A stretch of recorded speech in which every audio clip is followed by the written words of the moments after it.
Hello everyone, is everyone ready for some Disco Elysium? I know I am.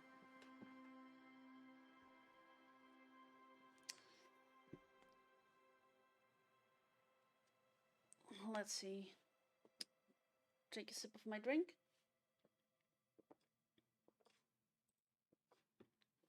Getting my model to actually respond.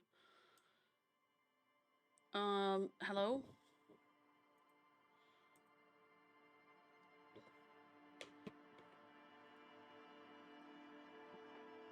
That is not what I am not upside down. Thank you. Okay.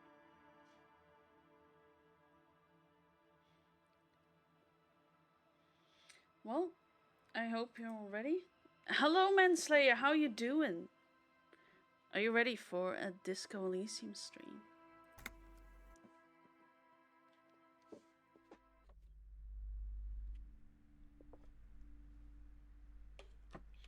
Fine, good to hear you're doing fine.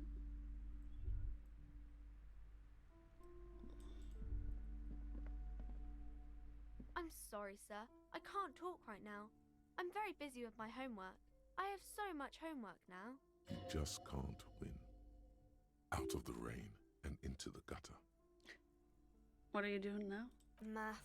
It's really difficult. Like, really. They say you need it to get rich. Better than standing outside in the cold, I guess. Disco Inferno has a building burned down yet. Not yet. Could happen at any point. Who knows? Oh, I found something while you were away. What is it? I thought this would fit you. Like, thanks for helping out. Not me. The city, I mean. Like a detective does. Wait, where did you get it? Just what Dick Mullen would ask. I got it from behind the curtains. I'm not really supposed to go there. It's a fedora? Maybe. It's the hat Dick Mullen wears all the time. You'll look way more serious with that. Right, I have to get back to my homework now. Before Mum notices. Man, this is hard. She looks back at the infernal scribbling under her nose. Now that's an accurate way to describe math. The absolute mad people at my job decided to once discuss math at work when we're drinking. After work, actually.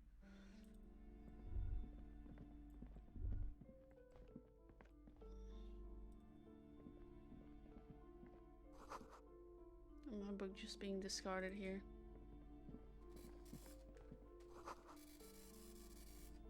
It's Tome of Fascist Magic. You know, I just realized there's a band called Froghead. I did not know that. Like Froghead. Oh, Foghead. Like Froghead. I didn't know. I'm dressed for their concert, I think. I am a Froghead.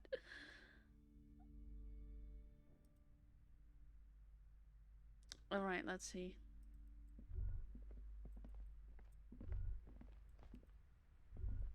We actually have a chance of getting our gun.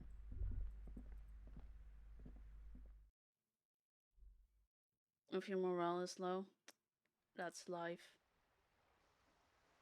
But I have a lot of things that could heal it up.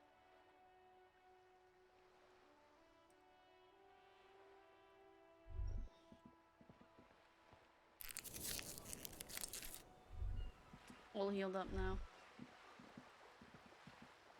Is it really that? Is that the key? What, I forgot what the key was again. I have to go to the pharmacist. Let's see what it was again. What the key was, because I need to remember this. You know, I need this to work in real life. A small cabinet on the wall is filled with various medicine bottles, nasal sprays, and blister packs. They all bear the Saint Baptiste Pharmaceutics logo. So hypogamma and magnesium. I hope that is. I hope that works in real life, because that's what I'm gonna try out now. Magnesium and hypogamma. Can I get that? I know I can get magnesium. I've never had key lime pie now that we're discussing key. Now that I think about it, I've also never had key lime pie. Huh. Maybe I should have some at some point.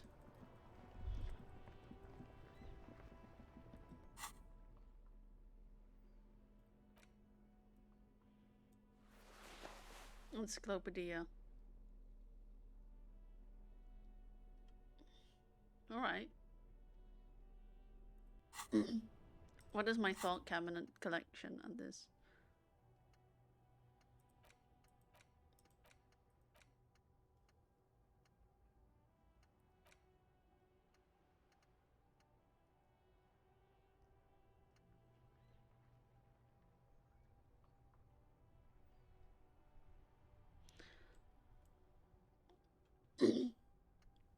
I like pumpkin pie and banana cream pie myself.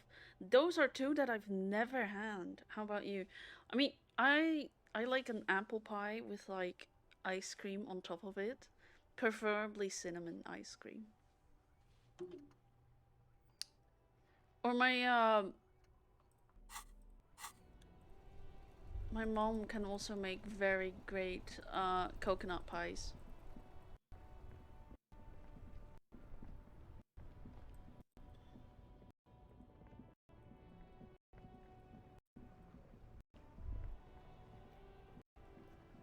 Why is everything lagging for me? Okay, let's look at our notes. Confront the pigs and get your gun back. So that's something I can only do at this time. That buddy. Go to Billy McGene's apartment and deliver the bad news. Okay. It's time for some bad news.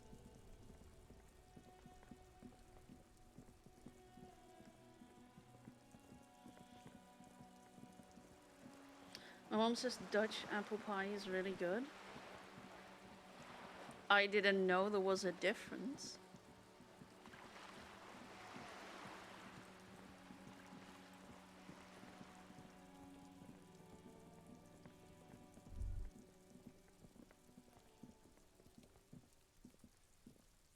Because for me, Dutch apple pie is my normal idea of apple pie, probably.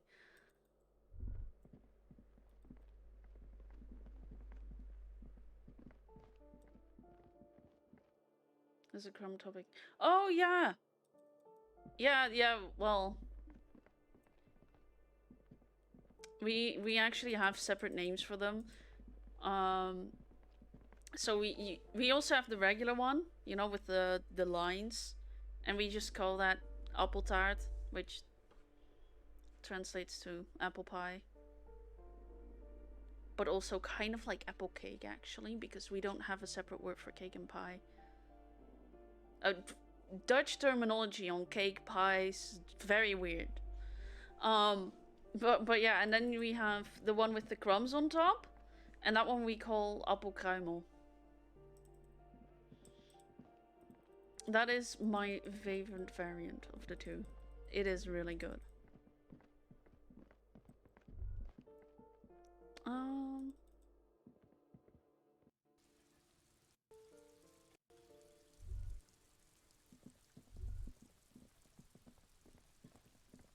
A weathered brown door. The number reads 20. The lieutenant motions to you to go ahead and knock. Hold on, Kim. We should discuss this before we move on. What should we expect? You're right. Let's talk this through. We have our first preliminary identification. In all likelihood, the deceased is the husband of Billy Méjean.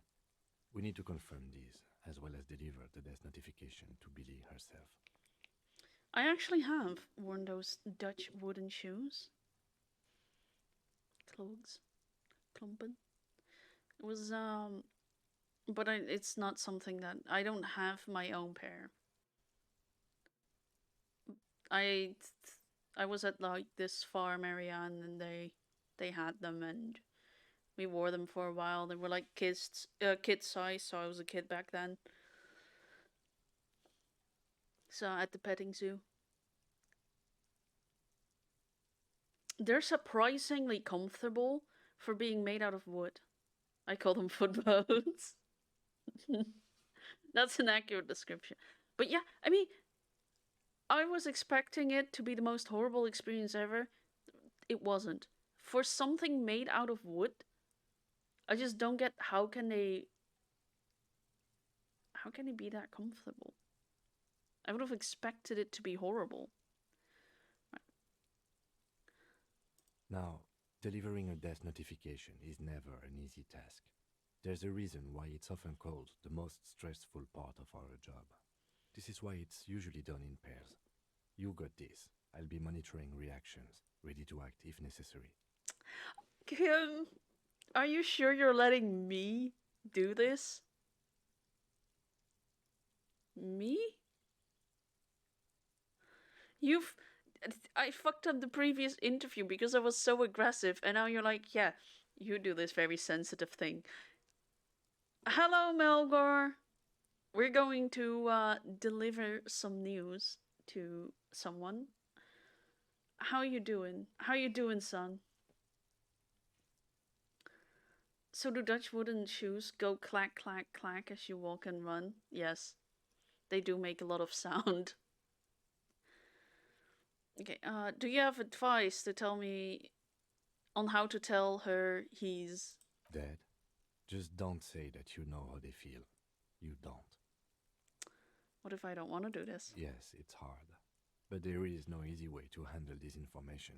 It just has to happen as soon as possible. Should I try and bail out? Or should I just... Alright, I think I'm ready.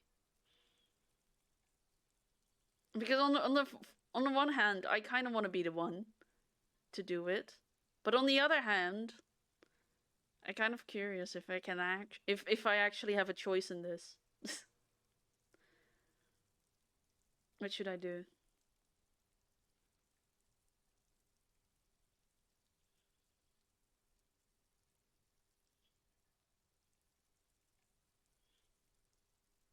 Can he... they do. You ought to hear what 16 men all wearing cloaks jump and land on one foot at the same time. Alright, I'm ready. Alright, I did that one. I think I'm ready. The lieutenant motions towards the door. I know. Hello? Who is it? Look at the lieutenant first. He gives you a short, encouraging nod. You know, you ought to hear what 16 men all wearing cloaks jump and land on one foot at the same time. Oh yeah, I already read that one. Is Billy Magene's home? This is the police. Please open the door. Imagine bringing bad news and just being like, open up, it's the police. The police? A moment, please give us a moment. That's what I've been thinking. Billie Jean's not my lover. She's just a girl. Come in, the door is open.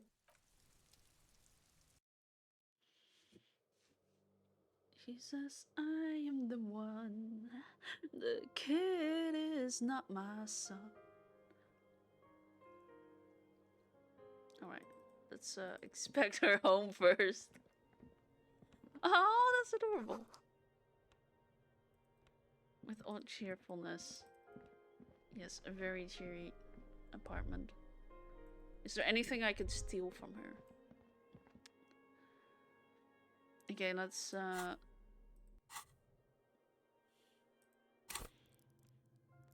how much empathy do I have? Oh. Alright. Let's double check if it's not my clothes, because I'm sensing this is gonna need some empathy.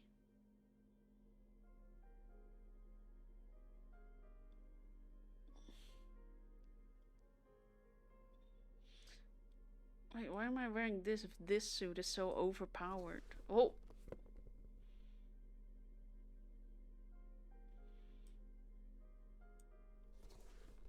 Yes, this is how you deliver a message.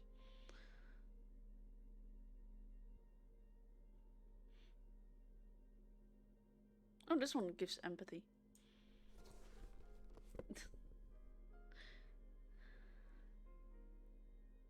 So there's any smooth criminal references in the game too, lol? There better be somewhere. You've been struck by a smooth criminal. Am I the only one who used to think that it was any are you walking, not any are you okay? Ah, yes. My empathy fit.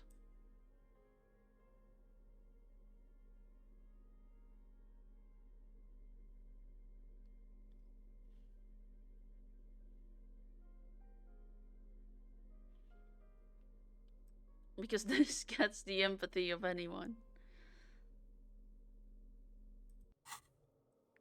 I don't get why that would be empathetic close, It's but you fine. from the book stand.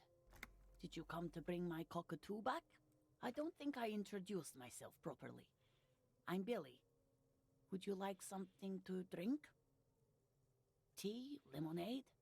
We're out of coffee. The lieutenant has taken off his foggy glasses and is busy cleaning them in his handkerchief for now. You're on your own here. Don't abandon me by doing something else. He must feel vulnerable without his glasses. Is this why he's letting you take the lead? Thanks, but I'm alright. Is this about Victor, my husband? Is he in some kind of trouble again? I can come pick him up in the station if that's what. You know, I'll never forget how Michael Jackson would grab his crotch and say, ow. Keep it together. You don't want your body language to tell her the news. Sorry, I'm rambling. It's just that Victor often gets into all kinds of trouble. So, how can I help you? What if I told you your Victor is never gonna get in trouble ever again? That's how you deliver bad news. Make it sound positive. He'll never be drunk ever. His body won't be able to be affected by the alcohol anymore. I never understood the purpose behind that. Me neither. Until one day I went to an Omegle. And there I met Michael Jackson fans. Of course it's gonna be painful. How about some small talk before you break the news? Sounds good. Oh wow! Jeez, Kim is here. Identified. Kept your composure. Okay, let's So, how have you been? How have I been? You're not here to discuss me. What is this about, officer? Can't write a scene without knowing the actors. Too much small Ask more. talk. Damn Is it! I comfortable lowered my around her. fucking Vetric. You're supposed to be. That's why was that a success? It was a succession for advice that would fail. You live here with Victor, your husband, right? It's me, Victor, and the kids here. We have 2 daughters, Jenny and Jolie. Yes, I remember. You mentioned them at the book stand. Mm-hmm. They came home later. They're good girls. Make the attempt. Of course, it's gonna be. And where's everyone? I don't see anyone at home. The girls are staying at their friend's place tonight. And Victor is out. Out of this world. She swallows visibly. He's still. What the fuck am I doing? Why am I such a fucking idiot? I feel like I've just run down the path of being a complete idiot. He still hasn't come home. I say full no welling where he is. No. Why? Do you have any news?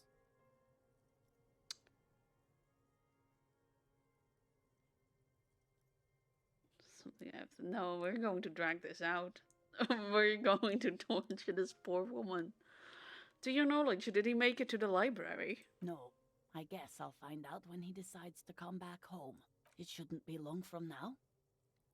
What was He's the name never of? gone for more than a few days. What was the name of the library? Oh, It's in Jamrock. The one at Mayrow Street. I don't know the official name. Central Jamrock Public Library? Oh, I'm just confirming things. Okay, yeah, that makes sense. I think, yes, if that's the one on Mayrow. That's where he's supposed to do it in the library. Wait, do what? What was he supposed to do in the library? That's the thing. Just to return a book of mine? Why? Why all those questions, Detective?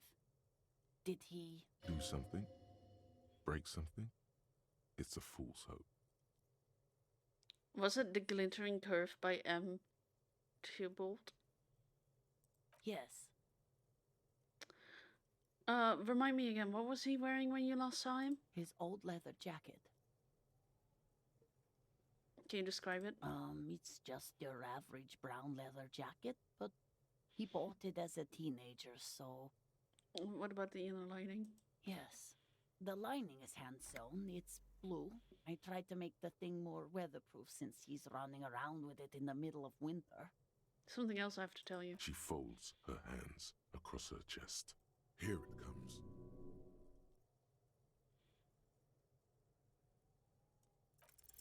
You've done this before. Just keep your focus. God, do I just say he's dead like that? Ma'am, I'm very sorry to say, but your husband, Victor Marjan, was found dead on the Martinez Broadwalk. God, do I just say he's dead like that? Yes, that's the most important thing. Use that word. No euphemisms. This is what you came here for. Ma'am, I'm very sorry to say, but your husband, Victor Marjan, was found dead on the Martinez Broadwalk. What did you say? Did you know old macaroni salad and potato salad can kill you? Bacteria is called B. serious.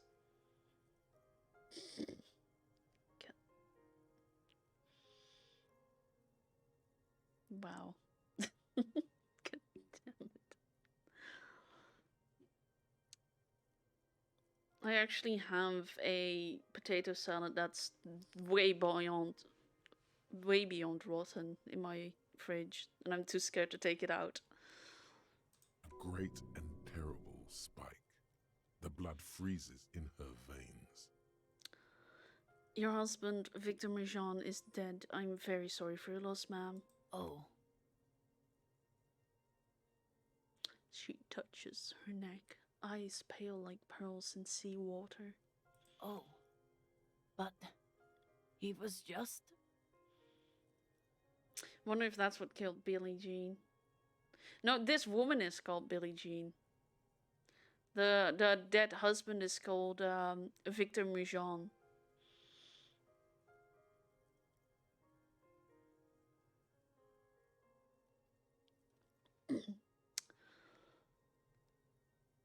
But he was just here, alive. We understand this comes as a huge shock. I want you to know that me and my partner are here for you if you have any questions. Take your time, ma'am. Potato salad is deadly. Get rid of it. I will. What happened to him?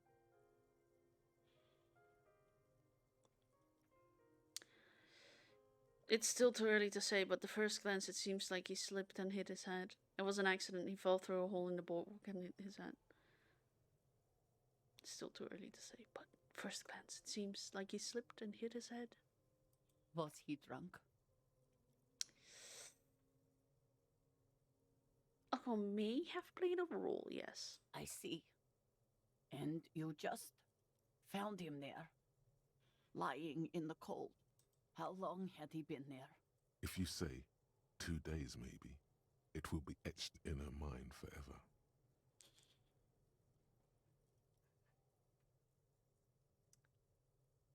Do we want to be an asshole?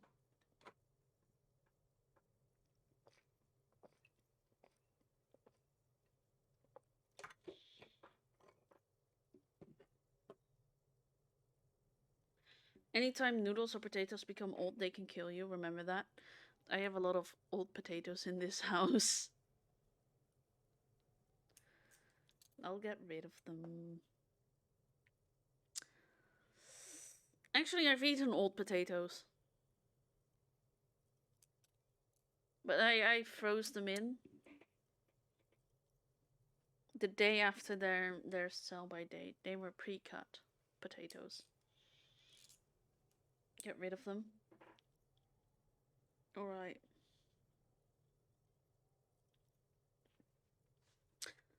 Um, 2 days maybe. I mean, be serious can't be killed by cooking and freezing. Oh god. I've already put my life on the line once.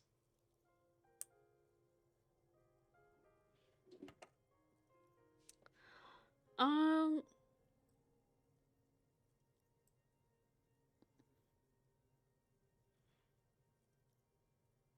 scary shit. I mean, you gotta take it seriously. That's why they called it Be Serious. Okay, if you say 2 days, maybe it will be etched in her mind forever. 2 days maybe. She blinks, eyes welling up with tears, as her hand starts searching for something from the pockets of her dress. Here. Is there anyone we could call for you? A friend, a family member, someone who could be here for you? No, no. I just need to tell my girls. It burns like acid. God, should I call them? Should I tell them to come home? No. A day. No, take a day to recover. You'll be prepared when they come home tomorrow. Good. That's probably the right thing. Thank you. You don't want to screw around with that? Oh my god, it's an actual thing. Brazilian and rod shaped.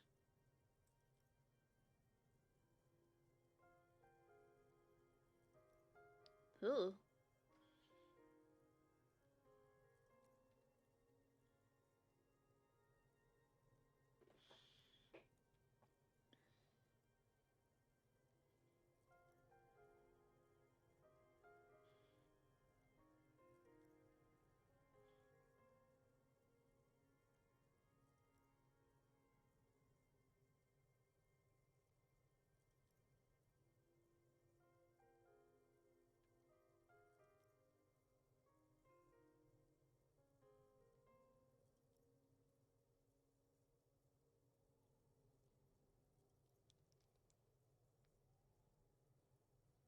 Alright, I'll throw them away tomorrow.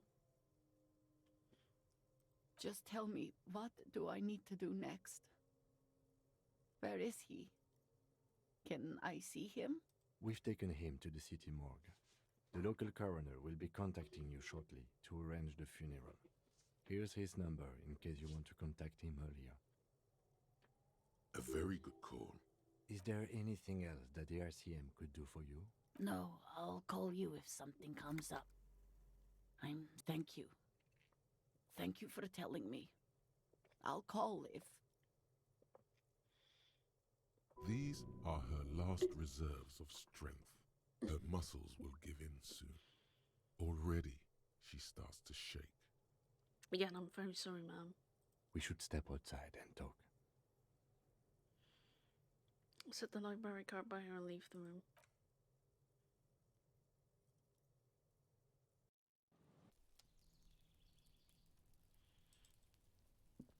You did well. What now? I'll call the station when we're finished with the day and let them know the name of the deceased. That's it? That's it. We should get back to our case now that our duty here is done. What about Billy and her kids? They'll manage. Alright, this is close then. Let's go.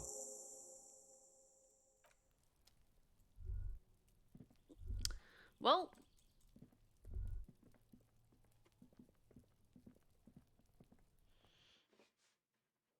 it says to kill B series, your food has to be cooked where it reaches 100 degrees Celsius.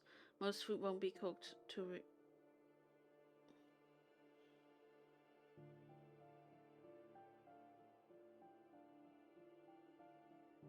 When we cook to reach that temperature, yeah, especially since I cook on a low temperature most of the time. Because the apartment that I live in, the smoke alarm is hypersensitive. So I have to kind of be careful. I already set it off with my air fryer once.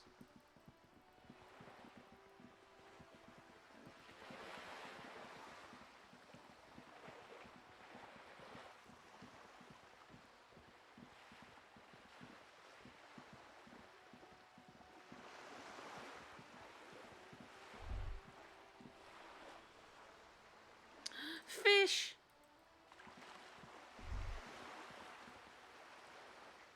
I didn't know this game had fish.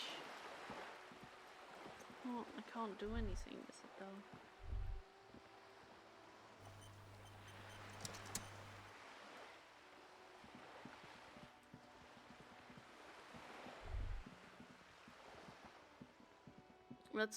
Let's go to the bookstore. Let's browse some books.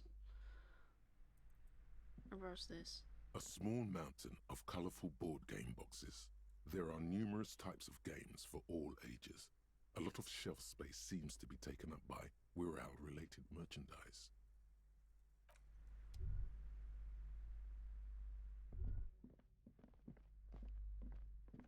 Shelves filled to the brim with crime novels featuring the supposedly stalwart Vespertine detective, Dick Mullen.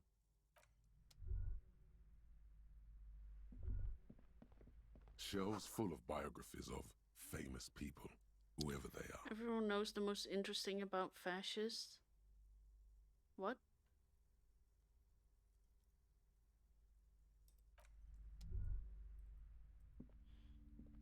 What was... Everyone knows the most interesting thing about fascists. What?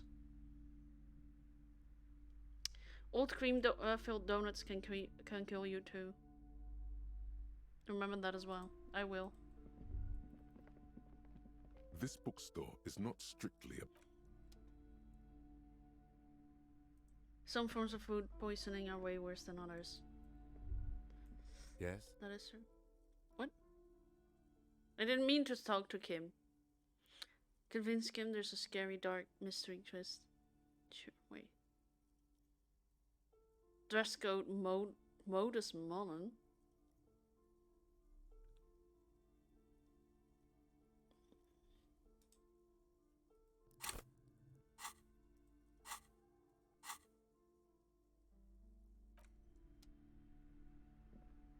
Wait, what? I didn't know there was a dress code. Does it include my glasses? Because this one increases in Empire.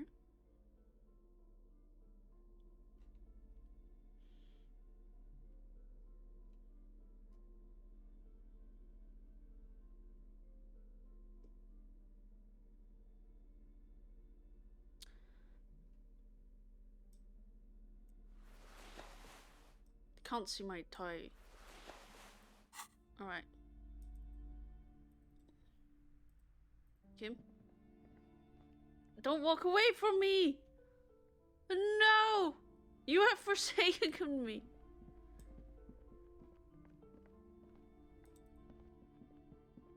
Yes? Don't leave me alone ever again, okay? Only banal things strike you. At the core, you're a very banal person with a very small soul, one you should be ashamed of. It's no wonder the soft one doesn't want it back. It was right to abandon you. Ow! That's a very mean thing to say. Alright, let's... Shelves full of biographies of famous people, whoever they are. Let's go for the greatest innocence. Oof, I fail. Cultural touchstone. Enjoy the read. Alright, let's do some reading. The Greatest Innocence by João Paulo Salomão Lopes de Fuego. The book is large and heavy. Let's croak. And there, I failed my speech. crack open this immense tome. Browsing through the various chapters, you try your best to understand the ceaseless overflow, the sprawl of names, dates, places, events historical. Most of it ends up as a twisted mass of facts inside your brain. Your educational survey is done. Did you catch any of that? No. Oh well, it's pop quiz time. Let's see what you've learned. This might take a few minutes. You ready? Oh god, no, let me out of here. Yeah, sure, why not? Do you like barbecue sauce? I love barbecue sauce. I love barbecue sauce more than you could imagine. I should buy some. It's like KC. You like KC Masterpiece? I don't necessarily have a favorite. I like the. I constantly want to say Jack Daniels, but that's a liquor, right?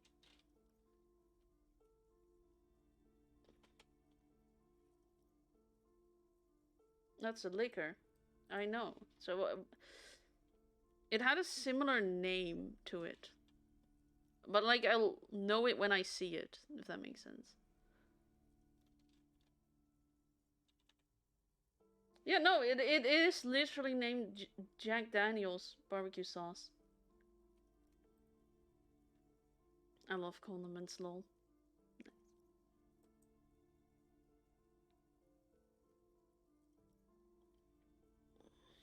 Okay, let's go for the... That's the spirit. Here we go. Question 1. Who was the first innocence?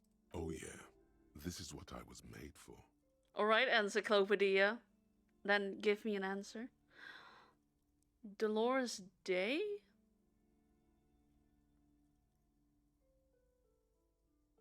Incorrect. Dolores Day was the innocence of humanism, internationalism, and the welfare state. She codified parliamentary democracy and created modern institutions. Among these, the moral intern, she was powerful and beautiful on all her icons. Her colors are silver, white, and apricot. And when you think her name, Dolores, stomach acid rises to the back of your throat, and it hurts. You see a flash silver, a wreath, an airport bag, and blonde hair. You don't know why. Another choice, perhaps? Steer clear of this one. There's something terrible about this one. What? A strange sensation of loss. When she left the earth, the dust, and the ice, and the humans. That is unimportant to the quiz. Stop thinking about this. Yes, the quiz is impersonal. No need to rouse sensations in yourself at the mention of Dolores Day. Who was the first innocence? It wasn't Dolores Day. Jack Daniels does make barbecue sauce. So does Jim Beam. It has had bourbon flavored added to the sauce. All the alcohol content has been cooked out. I've never had bourbon. I mean, I've had whiskey, but never bourbon.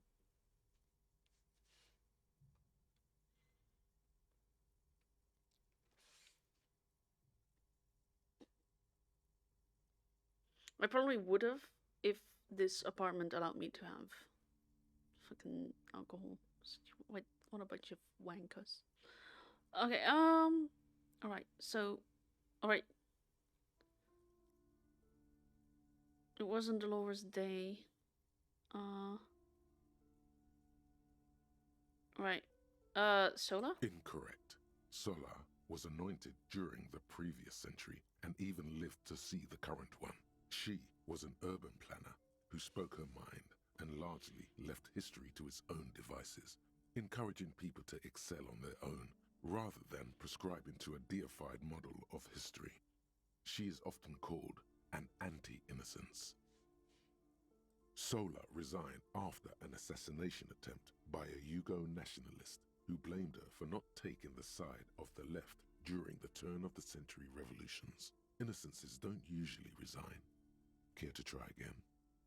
That's it. Alright, go on. Give me all the hints you got. A pop quiz is a short examination designed to test your knowledge without any prior warning or announcement. Such exams allow the teacher to assess how thoroughly the students have retained the material at hand. Voila. Now blast that first innocence. You know when teachers say that, like, oh, you know, feel free to, like, especially when you're, like, first class and the teachers are like, okay, this is, like, their first test. So they're like, oh, you know, you can ask us if you're stuck on something, but we can't give you any answers. So then what they do is as soon as you ask them that you don't understand something, they'll just look at the question and reread it. Encyclopedia is currently being just as helpful as that. JimBeamSauce.net.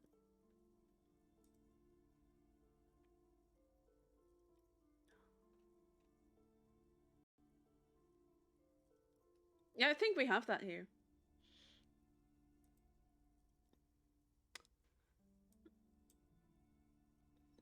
Thanks for nothing. Thank you, Half-Light. I'd love to give you an ace high. Dolores Day. Dolores. I just picked Dolores Day. Pain threshold. You're a little late to the party. I've already... See you later. I'll be back in a few. Alright. See you in a bit. Tuberculosis. Correct. Nothing much is known about him. It's not even clear that he was a he, but Franco Negro presumed as such and called him Pius. He's depicted as a young man with molten gold pouring out of his mouth. All he spoke was gold. It's said he invented God and equality of men before God. He also introduced the gold standard as a way for measuring people's love for Aurum. As the first innocence, he declared that there should be more of those like him. It is presumed his disciples were the beginning of the Holy Party, the founding party. Question 2. Who was the strongest innocence? Easy. Everybody knows the answer to this. You, me, anybody. Encyclopedia, I will punch you in the face. Oh, don't worry, I love you. I love you, Encyclopedia. You just...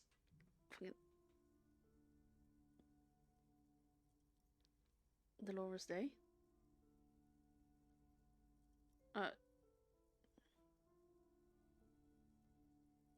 Sure, try again. I trust you've got my back. An innocence is the highest category of historical personage in the world, a literal personification of history.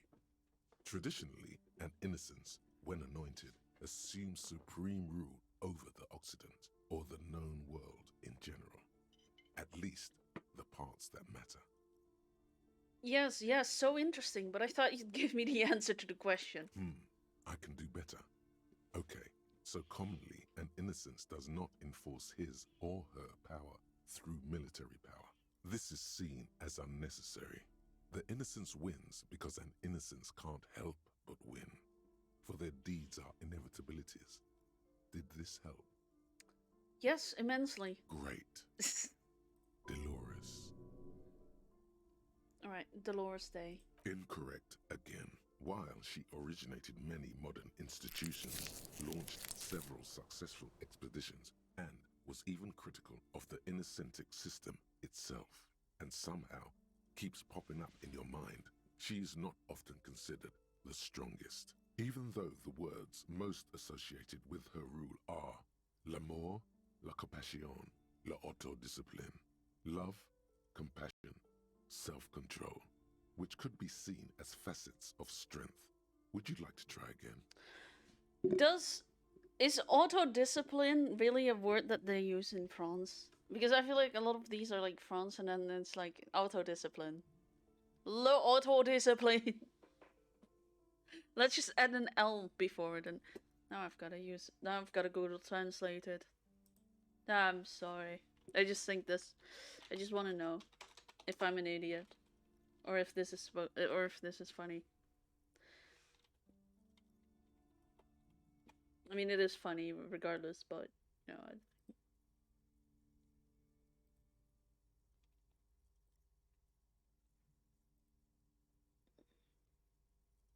Wait, Engels to France. Auto discipline.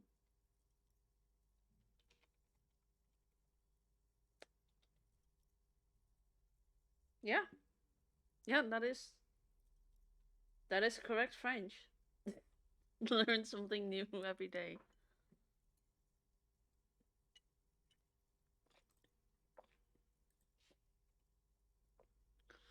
If you put a space, but okay, then that's just talking about cars. Then, all right.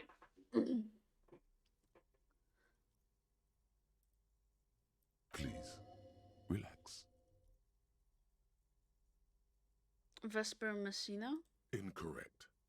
Vespa Messina is not a person, but a defunct state on the southeastern coast of the Occident. It used to take up most of the peninsula before separating into the republics of Vespa and Messina. Care to try again? Franco Negro. Correct. Named the innocence of militarism, he codified hereditary rule, but at the same time ended serfdom and established the Inter-Isolari Real as the global reserve currency. He also established the concept of the nation.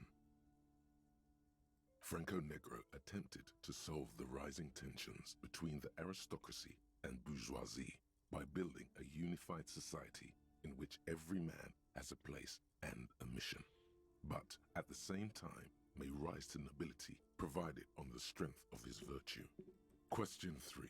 Who was the false innocence? Got it under control. No problem. Solid on this one. It's widespread historical information. You're going to be helpful this time. I could use a hint. Yes, there exists a group called the Founding Party, known as the Holy Party, during the time of the Pericarnacian. This, the world's oldest international organization, spends its time in search of either the re-emergence of the innocents or new members.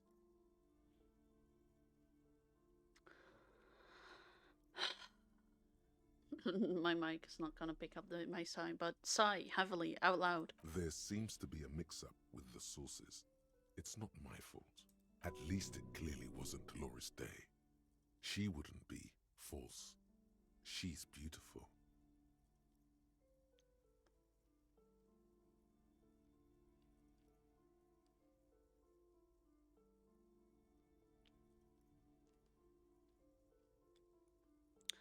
Enno Pasternak? Correct. Oh, fuck. There have been a number of counter or false innocences. Some assumed to have innocentic qualities.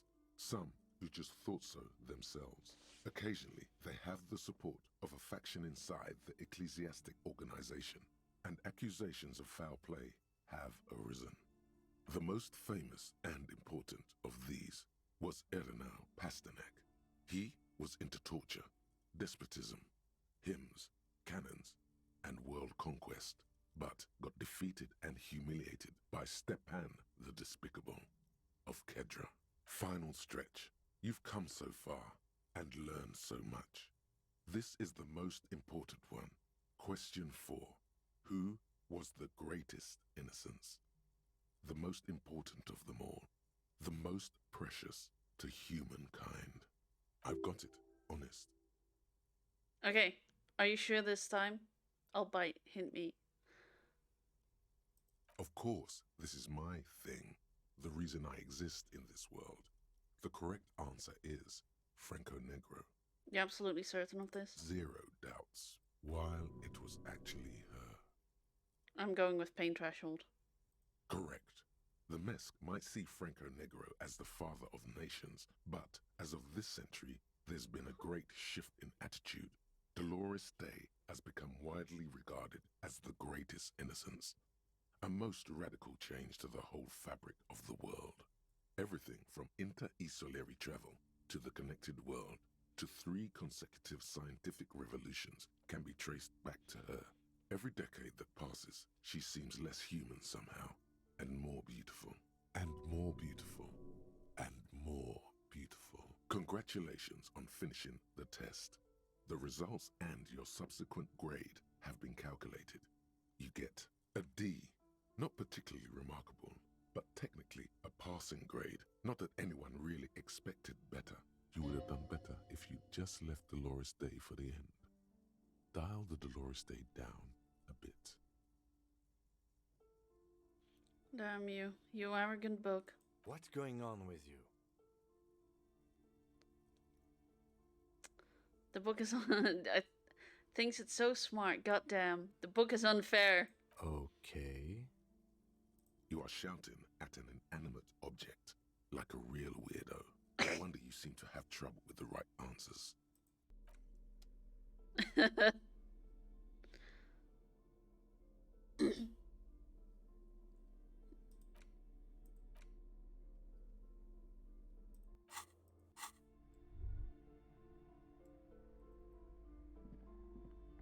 Shelves filled to the brim with crime novels featuring crime fiction. These books, what's more, not a single mention of all the stress this work creates upon the officer's family. Detective fiction just does. Shelves filled to the brim with crime.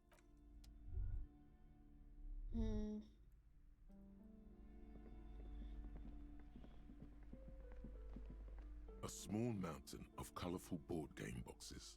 There are numerous types of games for all ages. A lot of shelf space seems to be taken up by Wirral-related merchandise.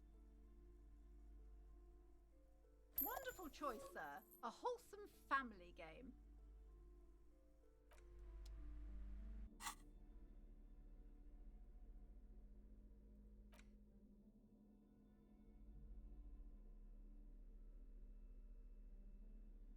Game now includes a completely new genocide option. Aha! The option every game needs.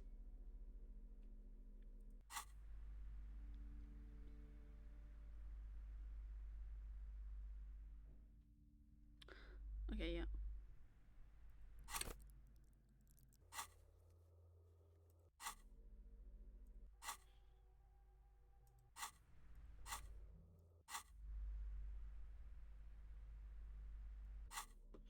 Let's play the game. In your hands, you hold a brand new copy of the game, Suzerainty. It's snugly wrapped in a skin of plastic. The cover features a charming illustration depicting a mass of grinning laborers loading goods onto a ship, while a richly dressed administrator oversees their work. The exact location and time period are left deliberately vague, but it's clearly meant to represent the economic relationship between the Revacholian suzerainty and its many vassals. The box has a nice heft to it. You hear the rattle that of was satisfying. individual wooden tokens and feel their weight Genocide shifting for back and dummies. forth. What treasures wait in store for you? Even before you open it, you can tell that this will be a meaty game of grand strategy and complex player interactions. The plastic wrap rips off as easily as a bodice in a tawdry historical romance. Oh my god, it's 23 degrees here today.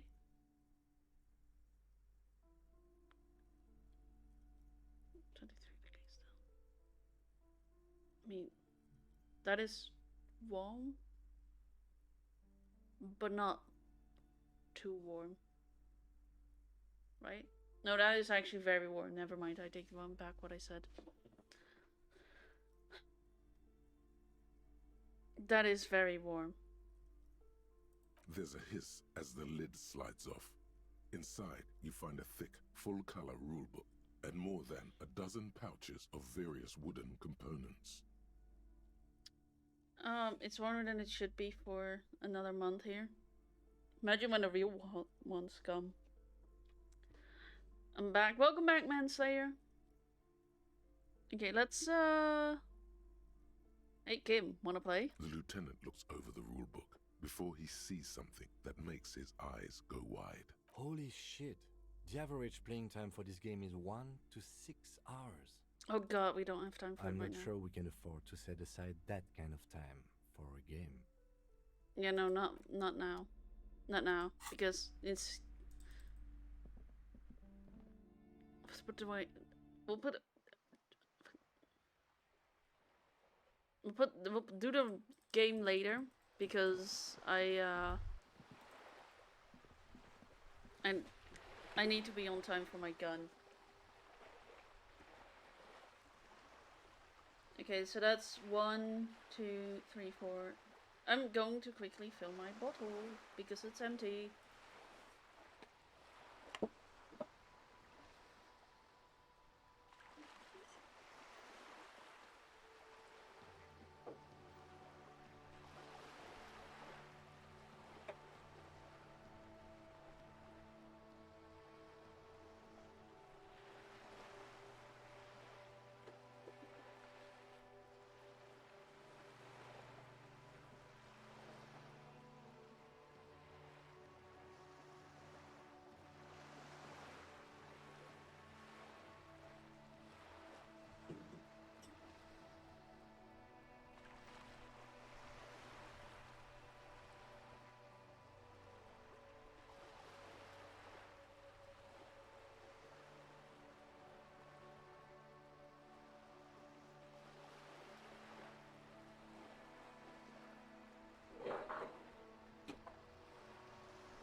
I'm back. Alright, let's see how many. 1, 2, 3, 4, 5.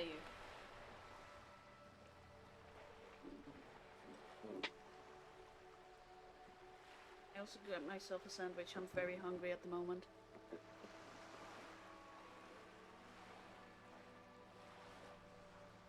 It's an uncut sandwich, like an animal.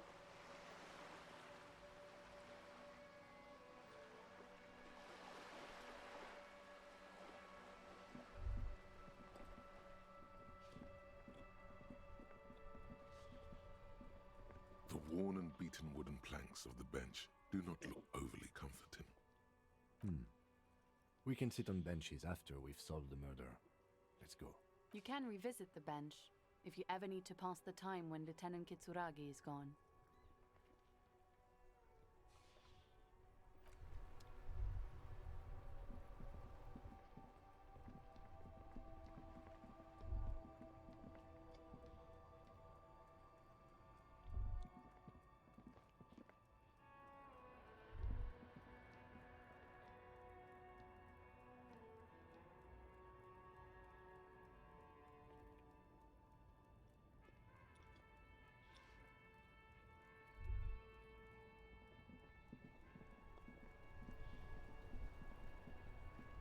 I, saw you poking around in Lady Driver's lorry. She in trouble?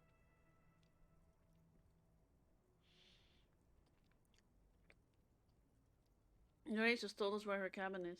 We only searched it. Still better than me, I guess. Told you there's plenty of others who'd tell on her. But is she in trouble?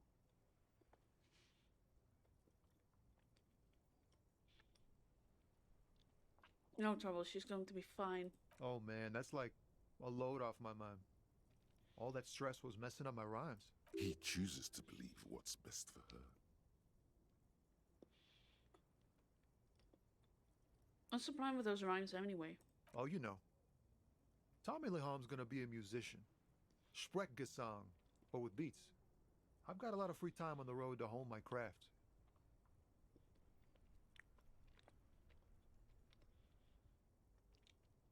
Sprechgesang?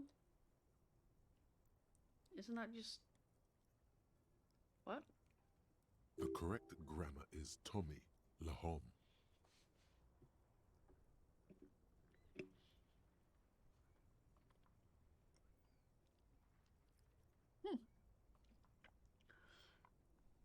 Right, Tommy Lahome. Tommy Lam was taken. My real name's Jerry Lafitte. Tommy's way better.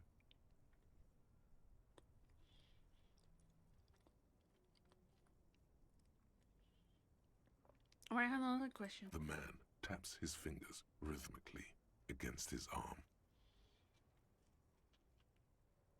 Oh yeah, I'm in my empathy clothes. In his eyes, an unfamiliar longing. Flecks of brown and gold. Familiar how? It's hard to say.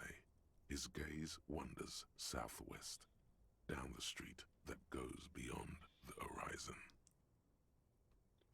What's in the southwest? Excuse me? A flinch jolts his frame. The question has touched a nerve. I'm a cop, I can fix anything.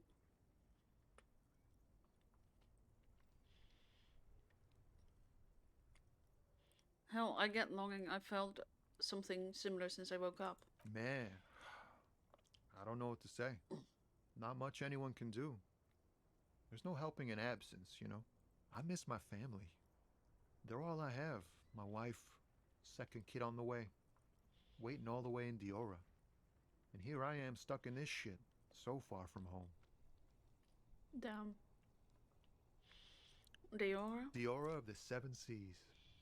It's on the other end of Le Caillou, pretty much. On another island called Laurentide, off mainland. We've got a little place there. Can almost hear my kid laugh when it snows.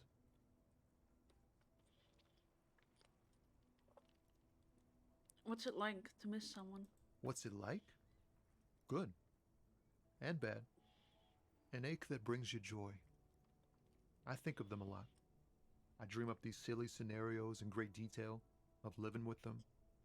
It comforts me. What about you, Cop Man? You missing someone? Is that what it is?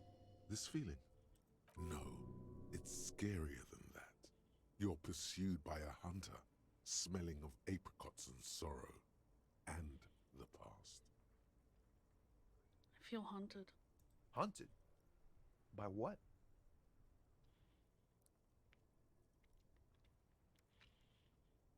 By a shadowy figure known only to me as the ex something. An ex-wife? How did that hurt me physically? Damn. The pain burns in your chest, radiating. The crown of arteries on fire.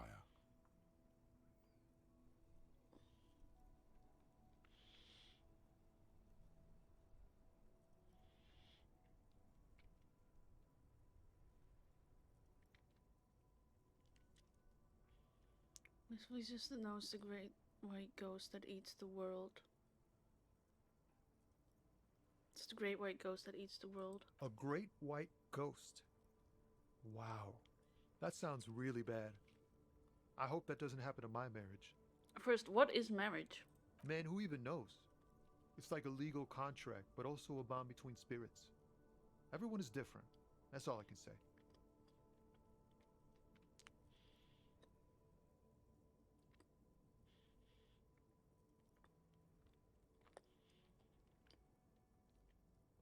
Don't worry, I'm certain nothing bad is ever going to happen to your marriage. Yeah. In marriage, you never know if you're doing the right thing. I hope we're doing our best to keep ours together, but anything can happen. Look, man, thanks for this. It's nice to talk to someone. I know it wasn't easy to ask, so I hope you find your way through your own troubles. I'm not even married and I felt that.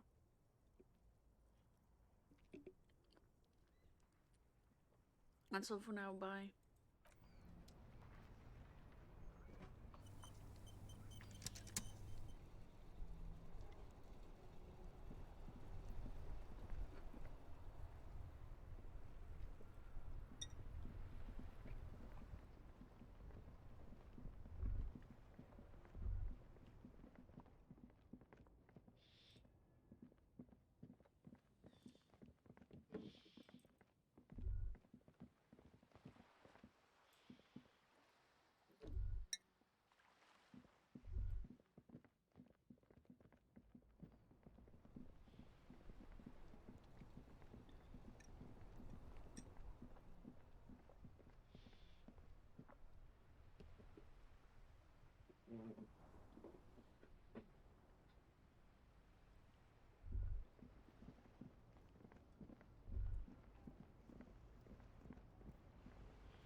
When it comes to relationships and stabilities, I've had this like weird thing where it's like the most stable relationship I've been in doesn't feel stable. If that makes sense, weirdly enough. But vice versa, it's when a relationship feels most stable to me, that's when it ends. Suddenly.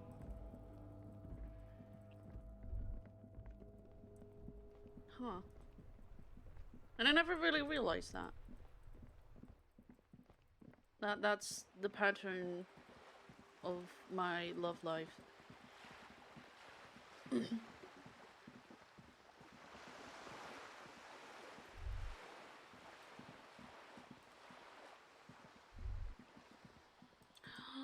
Can we do the wall again? Just an ordinary wall. Nothing to see here. Ooh. Okay, let's leave. Conceptualization in clothes.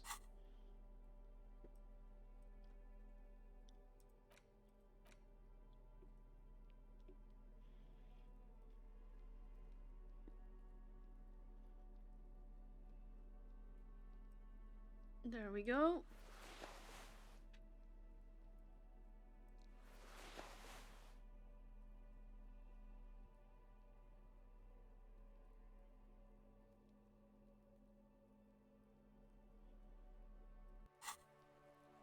Just an ordinary wall.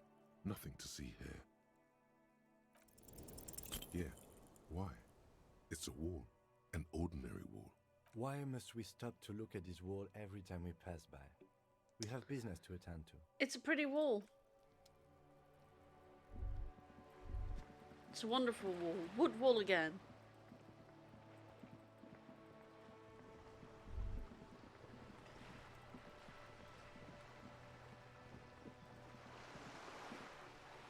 You're back. Good. What can I help you with? I found my badge. I love you did. Fast, observantly, like an electronic printer. Pleased to meet you, Lieutenant W. Freighter Dubois.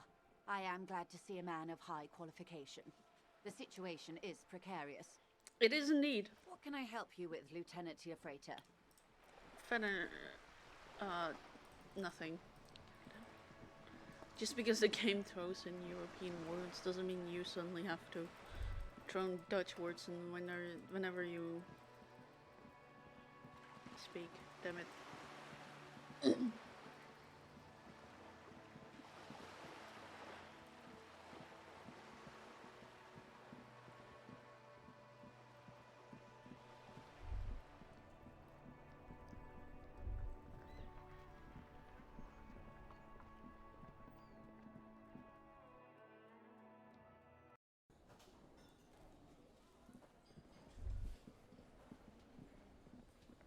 again? I can't believe this shit. Jean. Because shades you're wearing. Yes, it's a hobby of mine. As if waiting for some kind of reaction or response. Something to click. It's not happening though. Who is this guy? Okay, then see you around. Sorry, I just need to hear his voice every now and then. Oh yeah,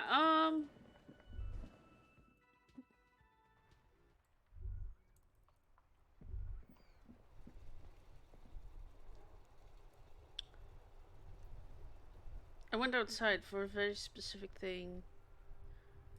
Oh yeah. Inside, you see a set of steering levers, a radio microphone, a pull-out tool. Wait, is that a thing I can do? Report my badge found?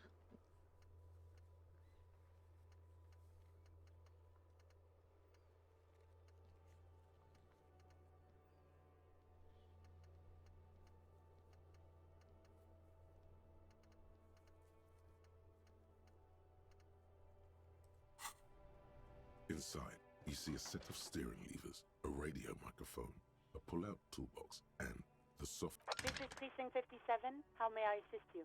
Please connect me to Sylvie again. Just a second. Sylvie Malaika on the line for you. Yes. Hello? Hey Sylvie, it's the police again. Oh, great. What else do you need, detective? Oh, never mind. You hear the call breaking up on the other end of the radio. Anything else I can help you with, officer? Okay, reconnect me to the 41st. Right. Please hold. 10-4, come in. Firework, over. I'm happy to report that I have found my badge, Jules. 10-4, sir, glad to hear that. I'll write down that there is no need to issue a new one to you then. Over. Feels good to get that off your chest, right? Celebration with beer? Okay. Transmission completed. Roger that. 10-10, over and out. 10-10.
Hello, mister. She clutches a small stuffed animal. Occasionally, she twirls it around. I heard there was a girl here who has armored gloves. Is that you? Oh, I had gloves. Very big ones. Heavy, too. Where did you get these gloves? Found them when Lemmy and I were playing hide and seek. In an empty house. Where no one lives. I think someone hid them there. She doesn't want you to think she stole them. And where are the gloves now? I hid them. The twins were gonna take them. They're stupid. Oh. We are going to need those gloves. It's for important police business. Oh. They're in my sandcastle. Behind our house. Under the sand. You can break the castle. It's not very good. Are Leanne stole her? Yes, I am. Little Lily. You know my mom? I would have never called myself little if I was back when I was a kid. I was very offended by the fact that I was a child. That I was born a child, and had to suffer the consequences of being a child. Therefore, not being born with the authority I've always desired to have. Okay. Yes, we met earlier. That's nice. My mum is great. She's never angry or anything. What's that? It's a grouse. You might be able to get on Gart's good side if you replace the broken scooter you almost certainly broke. Can I have it? I know someone who really likes stuffed birds. Sure, just go and get it. I don't like it anyway. It looks angry. Alright, you just need to grab it from the ceiling and go. What is that thing you're holding? It's Lammy. He's my friend. Sort of. Like... Lambie is a stuffed lamb that, admittedly, has seen better days. One of the eye buttons is missing, and the fur is tattered in several parts. Lemmy looks soft. Yes. Very soft. Precious cheek against Lammy. Isn't he soft? Oh.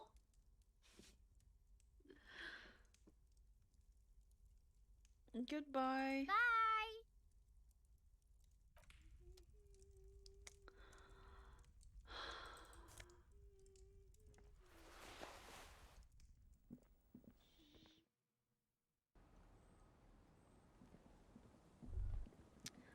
I'm crying. You see, that's it with me, you know. I have to tell this sad woman that her husband is dead. No reaction. A child presses a stuffed animal in my face. Aww. The weather runs from the west. The source is upstream. A broken pipe.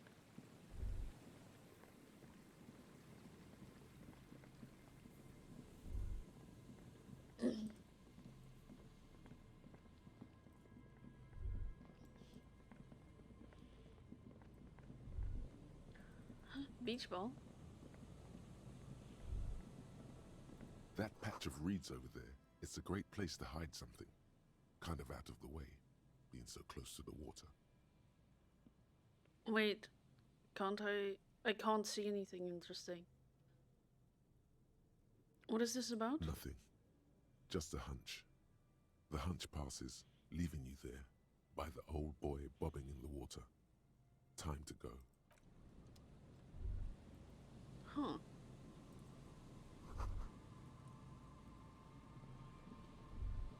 That was odd.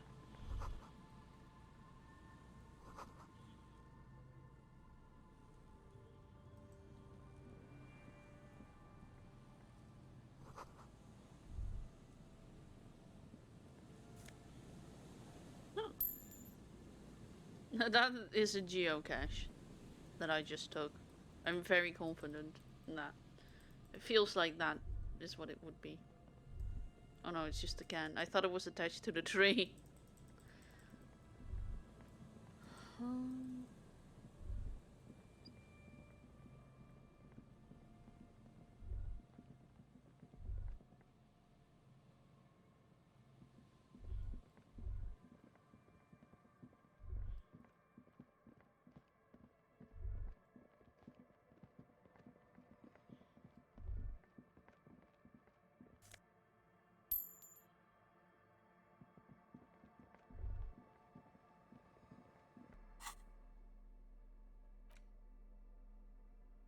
Oh yeah, I'm gonna bring that to Gart.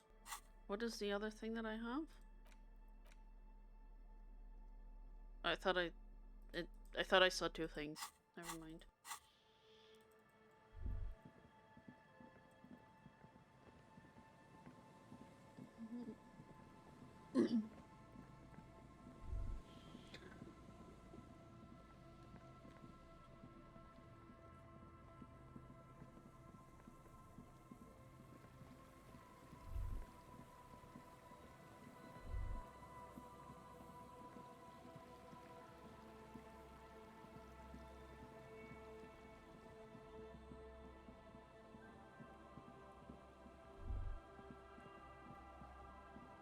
Oh yeah, the sandcastle.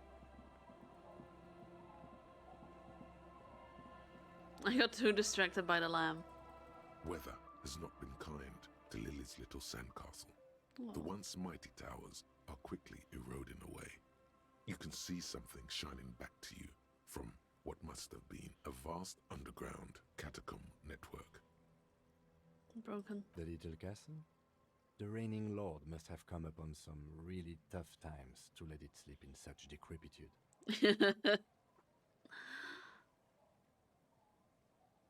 The walls and floors give way to the giant's greed, collapse and present you with a pair of ceramic gauntlets. Congratulations. That's the gauntlets down then.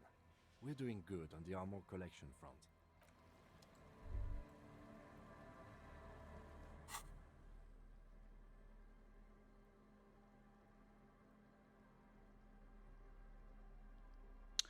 Two for interfacing there. As you fold your fingers into a fist, you realize you could knock anyone out with one punch. Damn! The white ceramic gloves wrap around your digits comfortably. I'm One Punch Man.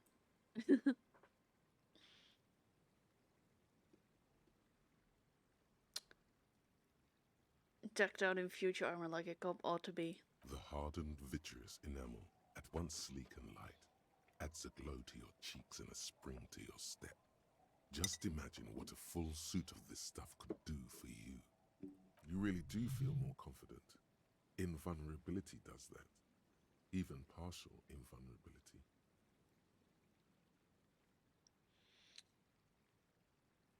One down, 2 pieces to go. Here I come. 2? Are you sure you're correct there? There was a helmet too. 3 pieces more like. You were ambitious. Yeah, I want the full suit. It may be a while before you have all the pieces. In the meantime, you should analyze the armor. Figure out its vulnerabilities. Vulnerabilities? Remember, this is a highly specialized kinetic redistributor meant to stop bullets. Wear it. Observe its properties. See if there's a weakness in the design. For the day you have to fight someone covered in the same material.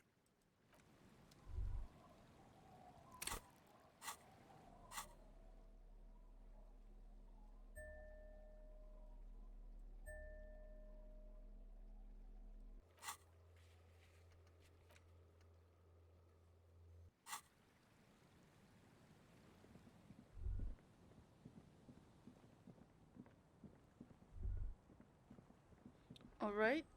2 guard, I guess. This game is a lot of running around. Right, that actually, that's just completely my fault, by the way. Oh, just see, because now I'm gonna have to walk all the way back because I just now noticed the chest there.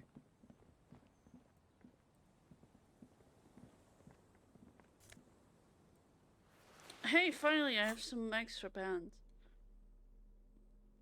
Onto the Kingdom of Conscience.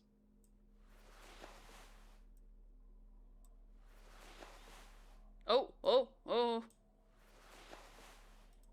That almost went wrong.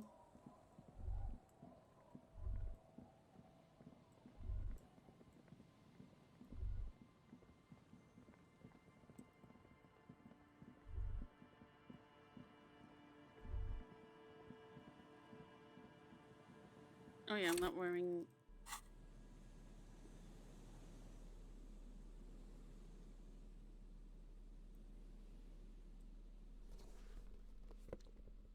Yeah. Oh, I love how this suit accentuates my hips.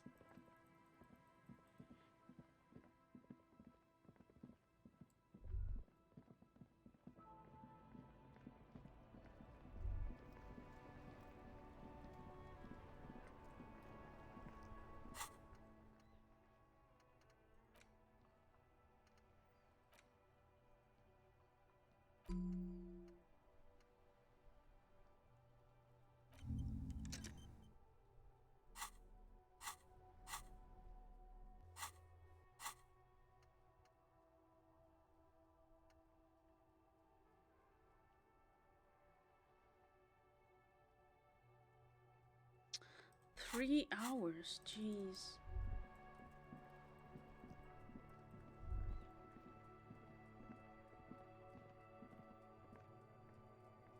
Yeah, guard.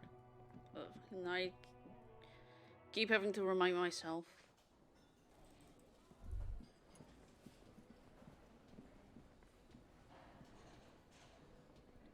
Can I help you? Buy my bill for tonight? Got the 20 real? Not yet. Then why are you wasting my time and yours? Guard, I found a new bird for the whirling. What is this thing?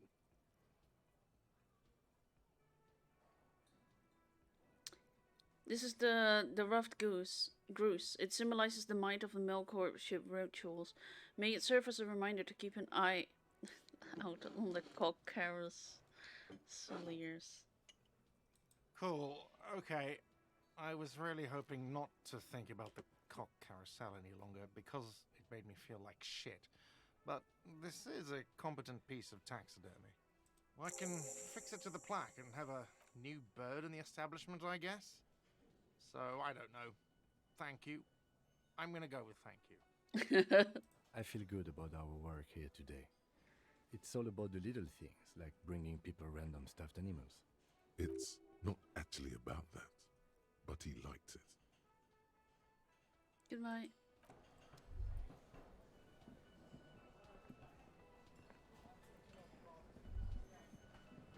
Should you be smoking? A thin man is smoking below an exhaust hood, occasionally sipping from his mug. This must be the Whirling's cook. As you step in, he nods toward the table and says something in a completely foreign language. The only words you can make out are Garancy and Kubek.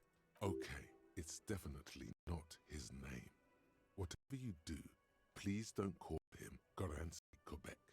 Please. It's not funny. Hello, sir. I've got a few questions. The man puts his cup down and replies something, his left hand drawing arcs in the air. Do you know what's behind that door? He looks up at you, then looks away quickly, shrugging and muttering something to himself. Shrugging is an international sign for, no, I don't know what's behind that door. I've got some impressive pots here. He smiles and bangs his ladle against each of his pots. It's almost like music, especially with the sounds of assorted dishes boiling and simmering on the stove. I don't think I need anything else. Stay masculine.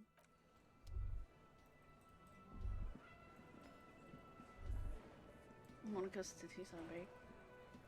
Damn it.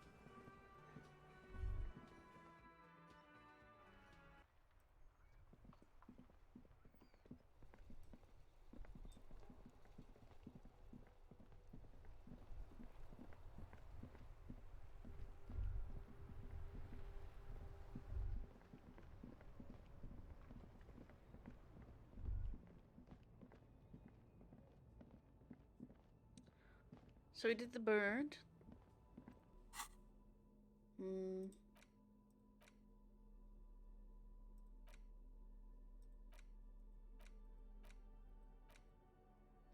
the game is too long.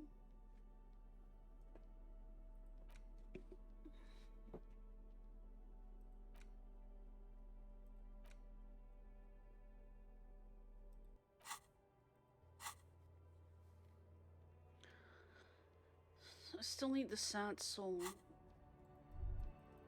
Oh yeah, and there's still like an open door near the thingamajig.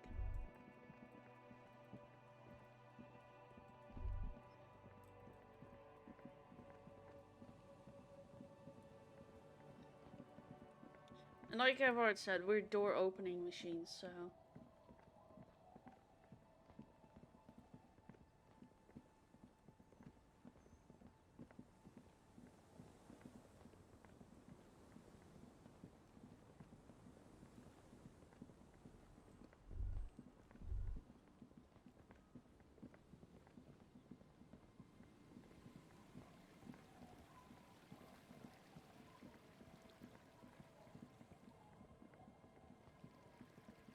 For a second, I thought that was a naked man. Don't ask me why I thought that.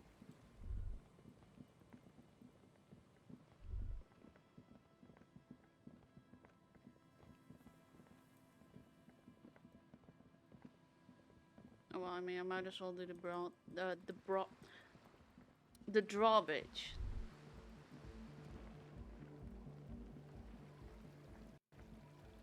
A pane of Eternite has been planted into the snow. 2 poles are holding it up. Barely holding it up. It could fall over any minute. A stronger gust of wind might be enough. What is this? It looks like a makeshift bridge. Could be convenient. Okay. The pane falls into the icy snow with a soft thunk.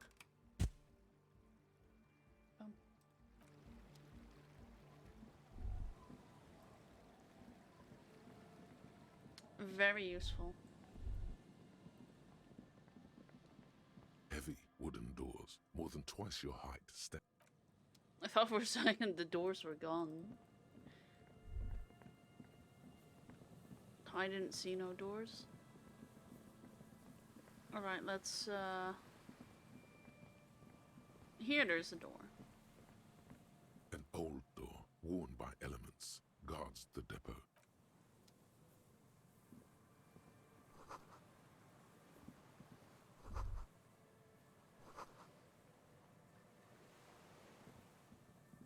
An old door, worn by it's elements, a red shack. guards the depot. So The I need wind to be has blown a sand dune in front of it. I need to be really certain that I'm gonna make it before I do it. Alright, that's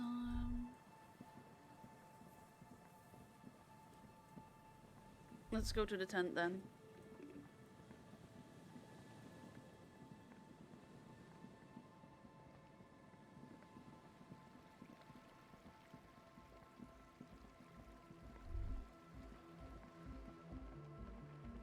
The tent is just tarpaulin fabric covering a pile of stuff. The flap is open. Inside, 3 young men, all in forward-looking apparel, reminiscent of the sticker on the padlock, are listening to some new form of music. It's like nothing you've ever heard. One of them looks at you. Come on, get in and close the flap behind you. The warm stuff's getting out. It's safe to assume this is their leader, or at least he thinks he is. Let's squeeze in. Sorry, we barely have room for one. You go ahead. I'm too old for this. I'm actually not, he thinks. I just dislike delinquents. I'm sure you will feel right at home. I'll keep watch.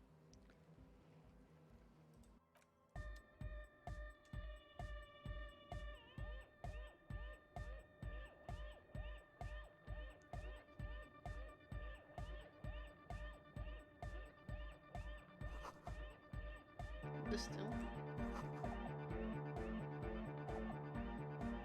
You see a youngish man bleaching the tips of his hair with a toothbrush. He puts the toothbrush down and extends his hand in greeting. Hello, I'm Andre. It's a pleasure to meet you. Alright. His grip is strong, sweaty, and warm. Ew. He's trying to project and inspire confidence. This is my posse, Noid. The young man with earrings looks at you suspiciously. And Egghead. Egg! Egg! Together with a Settle Burger, who's out there right now, doing some seriously progressive sonic experimentation, we like to think of ourselves as music venue organisers. Wait, so how many music venues have you organized? We have many in the pipeline, officer. That means they haven't set up a single one yet. Why are you here? You see, we've been all over Jamrock North, prospecting for real estate to establish a new venue in. Artists are for talent. Yeah, thank you, Egghead. And while there is no shortage of raw, unfettered talent spinning tapes in Jamrock, we've had rotten luck with the real estate part. Place is a shithole. I apologise for my friend Noid's potty mouth. I realise this is not how you speak to a police officer. He has authority issues. There's no need. The place is pretty bad. Which brings me to the problem of occupied ecclesiastical property. I bet you've noticed the derelict hive of Narcomania on the coast. Is the man from the United Kingdom? What are you talking about? Well, there's no United Kingdom in this game.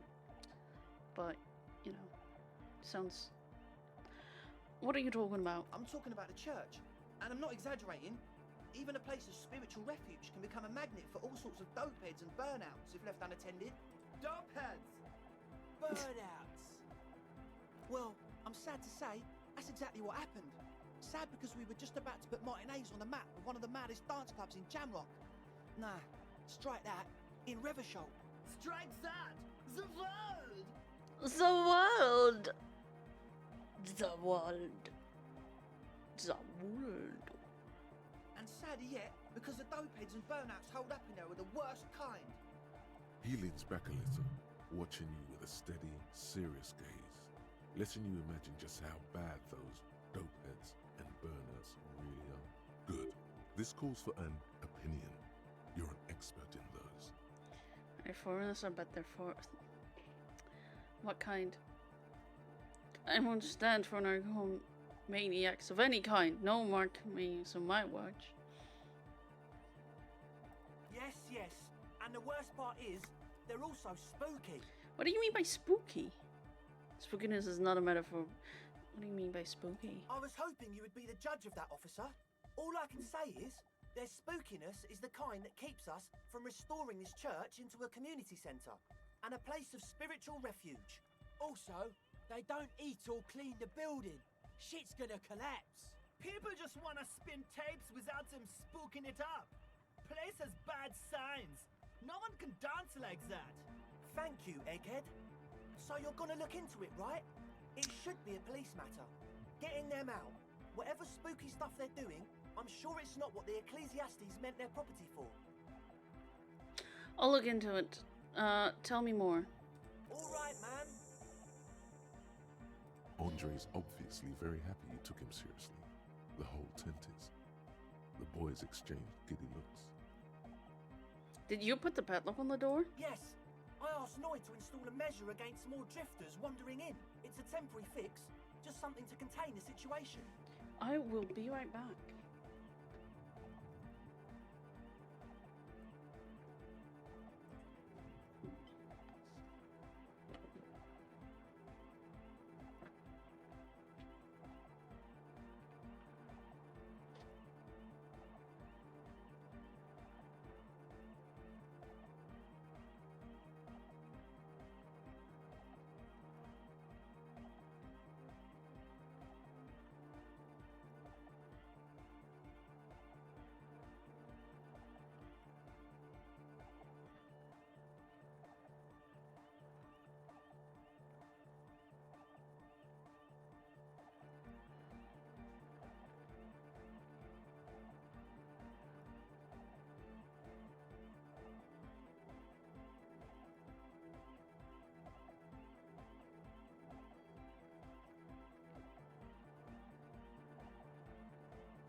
I'm back.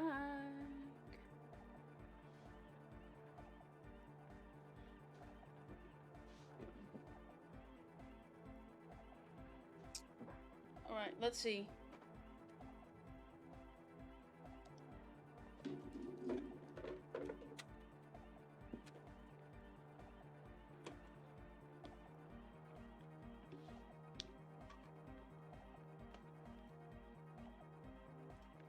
I had to do it in an hurry.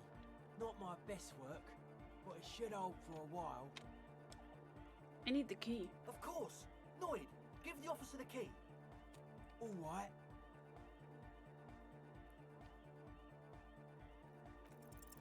It's as if time has frozen somehow. You think you can sense the key moving in the air. Yeah, this is going to be way cool. Don't ruin the cool by overdoing it. Raise your hand in front of your face with minimum effort. Blam! Straight in the eye. Straight in the old eye orb. Ow! A stabbing pain. Tears stream uncontrollably from your right eye. I've been wanting to get into voice acting, so I'm actually going to do my best here.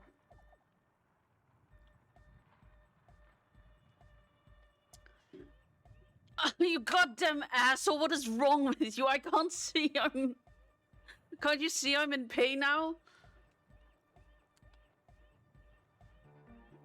Okay, I need to work. I'm terrible. Man, I'm super sorry. That was totally my bad. I got overexcited. Threw him too hard. I'm sorry. I'm sorry. I'm sorry. Bent your face in mockery of his useless contribution. You almost I murdered me. I'm a cop. That's use of lethal force. I really am sorry, man. Just take this, okay?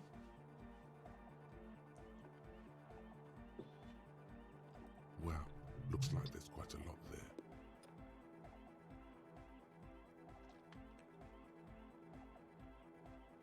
That's the least you could do. I hope that settles it. Or wait. The key? He is shifting in his spot, uncomfortably, still feeling sorry for the mishap. We were talking about the padlock, I think.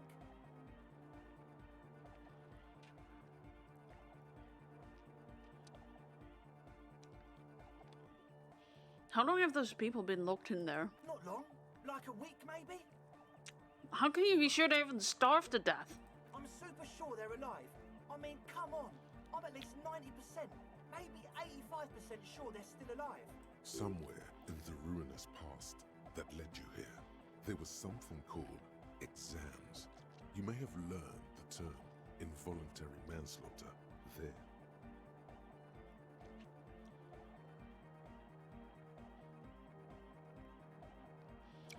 Andre, do you know what involuntary manslaughter means? Yes, I do. I listen to Channel 8 all the time. I know about crime stuff, and I assure you, officer, this is not what's happening here. I'm at least 80% sure they're alive. I mean, come on. Most people aren't ever that alive in their entire lives. What does that even mean? I don't know. What does anything mean, really? Oh, yeah. Yeah, I catch your drift. I knew you'd get it. You're one smart cop. I get by. Now, where was I with that padlock? He nods attentively, ready to answer the questions of one smart cop. Right, other questions. Sure, man. Tell us what you want to know. Let's do it. Who exactly are these people inside the church? Truth is, I don't really know. None of us do. I don't even know how many there are. All we've seen are glimpses. You haven't seen them and you want the police involved? Well, there's also the machinery. This machinery is of the deeply mystical variety. When I first scouted the place, back in February, it was abandoned, empty. Took some time getting the crew together. So about 2 weeks ago, we came here hoping to set the stuff up. Suddenly, there are all these strange machines lying around in there.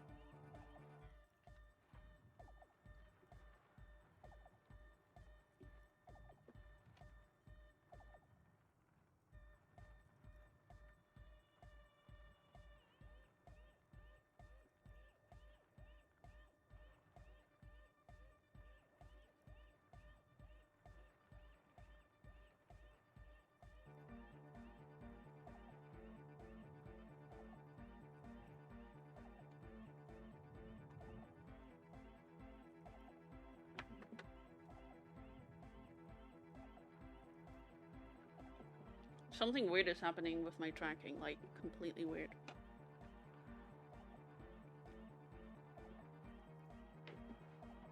Okay.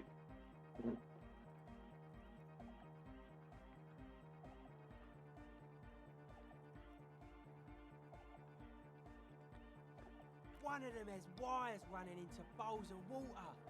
Wires into water. Never seen anything like it. Andre, tell him about the feeling. Oh, and it felt like there was something in there with us, watching us from the dark. No, the other one. Which other one? I'm not as in tune with my emotions as you are, Egg. Felt like silence. Awful silence. But you haven't physically seen anyone? Not exactly. We've just seen someone who we think is a woman go in and out of the church. A couple of times. And we felt someone or something eyeing us inside. But that's kinda it. What was more about it something that was watching you? Like, you aren't alone, you know? Always feel... It wasn't quite human, if you know what I mean. Not human, as in a ghost. Do you know what he means? It was this dark shape climbing upside down along the ceiling, like some kind of crab man. A crab man? Yeah, you know, the way it was climbing up and around the ceiling, like a crab. It was stalking a cell, exhibiting ambush behaviour. Odd. Crabs are usually marine creatures, and not known for climbing walls. Ambush behavior. Crab man. Crab man! Yeah, totally. I mean, I didn't personally see it. A cell was alone that time, but I believe her. If she comes out running and says there's a crab in there, there's a crab in there. You should ask her about it, but be nice. Don't tell her you don't believe in the crab. There probably is no crab man. Don't let them draw you in with this nonsense. Can you tell me more about this machinery? You should talk to Noid about that. I just got a distinct burnout and dopehead sign from them. Probably jacked up to some snuff station too. Probably, very likely.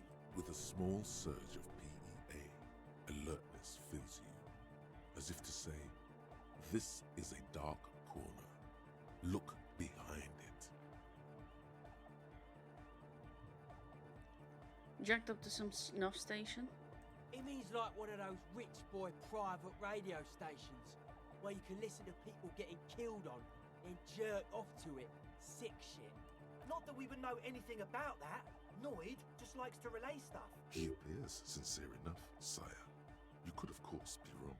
We're getting derailed here. In short, you can tell to Noid about the machines. He'll tell you more.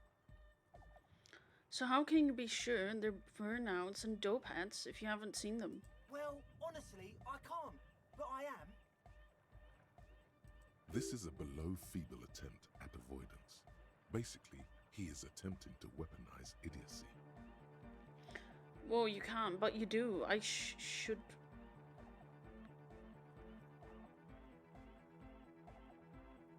What? I don't see a single thing wrong with that argument. Wow, you can't, but you do. I should add weaponized idiocy to my own repertoire. Hey now, I'm 70% sure they're substance abusers. Don't let all that technology fool you. Where do you think the drugs come from? Alright, let's talk about something else. Sure. What? You meant kind of... Ecclesiasts own the church? Who are these? Oh yeah, that's a meteor name for the founding party. Thought it'd be cool to use it. If you don't know what the founding party is, there might be a way to mask it with minor demagoguery.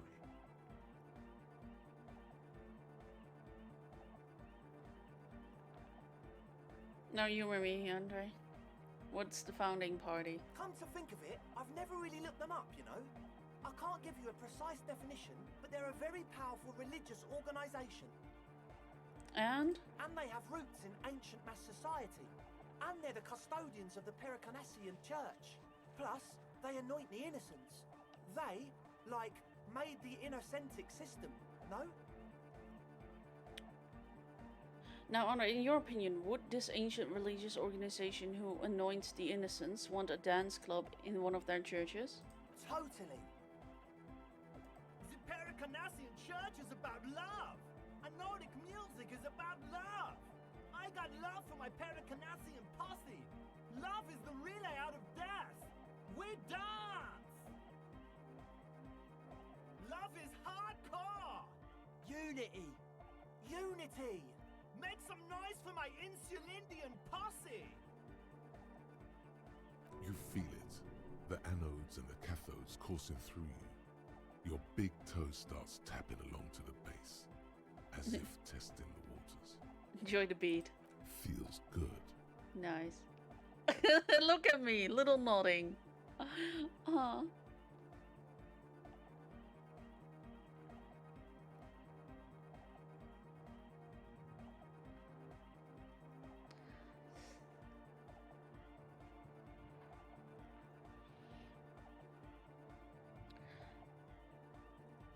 I guess love can be pretty hardcore. Oh yeah, it can.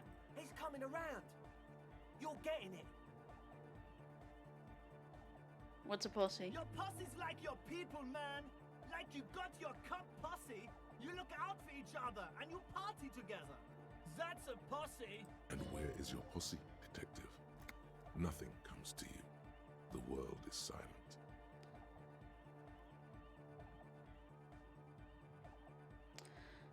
Now I understand. It was lame of me to suggest otherwise. And Nordic music is about love, and so is the Perkinesians Church. Yeah! Yakokata! The place to be! Do it for the masses. Do it for the crew. I didn't want to say it, but it was pretty lame of you to imply otherwise. Anyway, you got more questions? The one with the large head is still looking at you, nodding his head, waiting for your body to start moving. You feel like you could go for a little disco when, or if, they get this club going. You've got it in you. I wanted to ask you about this tent full of equipment. Yes. What? So you brought your own water? Yeah. Good to have, bitch to carry. When I first scouted the place, I did some reconnaissance. I'm not sure the church even is running water. And it's distilled too. Oh. It's the one they sell at the fuel station. It's like he's lying to you, my liege. But he's slippery enough that there's nothing for you to grab hold of. Alright, enough of this. He nods enthusiastically, no doubt a little relieved.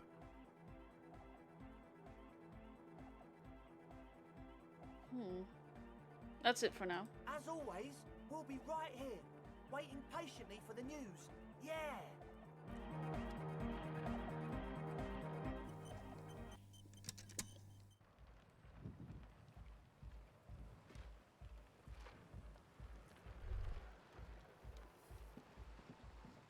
The shaggy-haired girl kneels on the sea ice. She looks up as you approach. So you talked to my associates, right? Are you going to help us? With the church, I mean. I'll help you, alright? Great.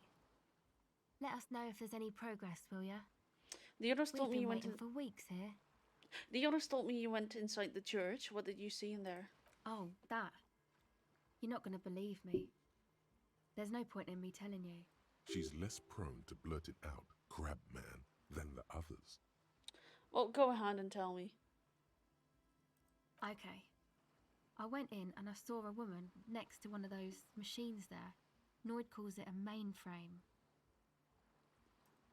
She was dressed like someone who's been raised by their grandmother, you know, strange old clothes.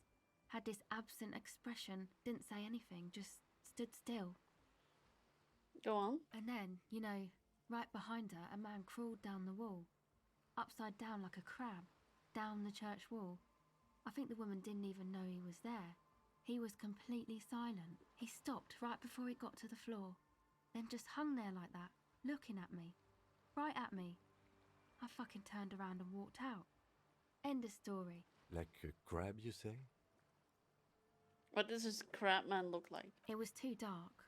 I couldn't tell exactly. Come on, she obviously could. She already went into detail. Come on, quit stalling on me. What did he look like? He looked like a banger, okay? He was all muscular and stuff. Had a mesh tank top. I know it sounds ridiculous, but that only made it scarier in a way. A crab and a banger? Yes, a banger. As in a mess gang member. I know what it sounds like, but that's what I saw. A gangster crab man? Yeah, I don't believe you. You were wrong. I do believe you. Why? It seems too ludicrous for a lie. I guess so. Anyway, what else? I'd like you I'd like to know more about your associates. My associates? I haven't got much to say about them. What do you mean? You must know something about them. Of course I do. I just don't tell people about my friends and who they are and so on. I don't provide information on them. To the cops. What about you? Tell me something about yourself. Me?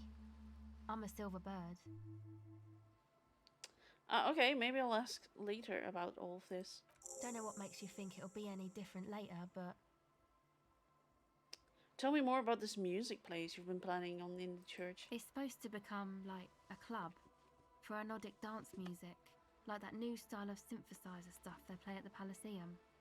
Except that, yeah.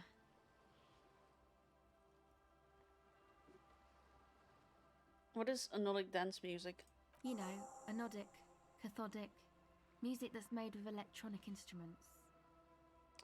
Electronic instruments, like what? Synthesizers and tape consoles. Microcomputers too. Anything that uses electricity, but isn't guitars. Also found sounds, stuff like that. You see clear, beautiful, violent flashes of light. Light cutting through a smoke-filled darkness. That is what the future will look like, if it ever comes. House music.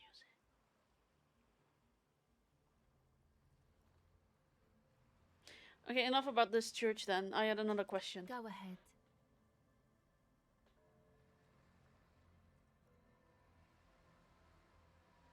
Actually, that's all for now. I still need to find a way to waste away less than 2 hours. So let's get into the church. Wooden doors, more than twice your height. The lock turns easily. You hear a click as the shackle pops open. Let's go.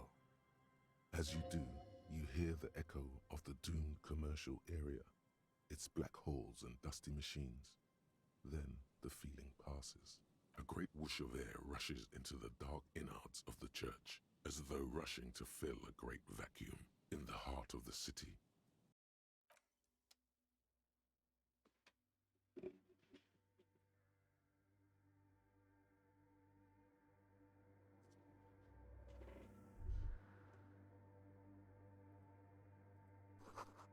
Strange stillness fills you as you look ahead. You should walk up here, not run. Alright.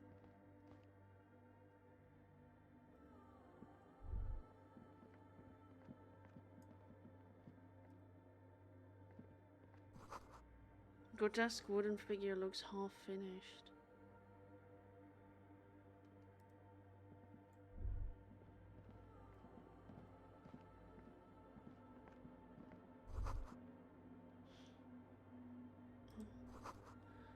Bark beetles? No. It looks intentional. Some long forgotten style.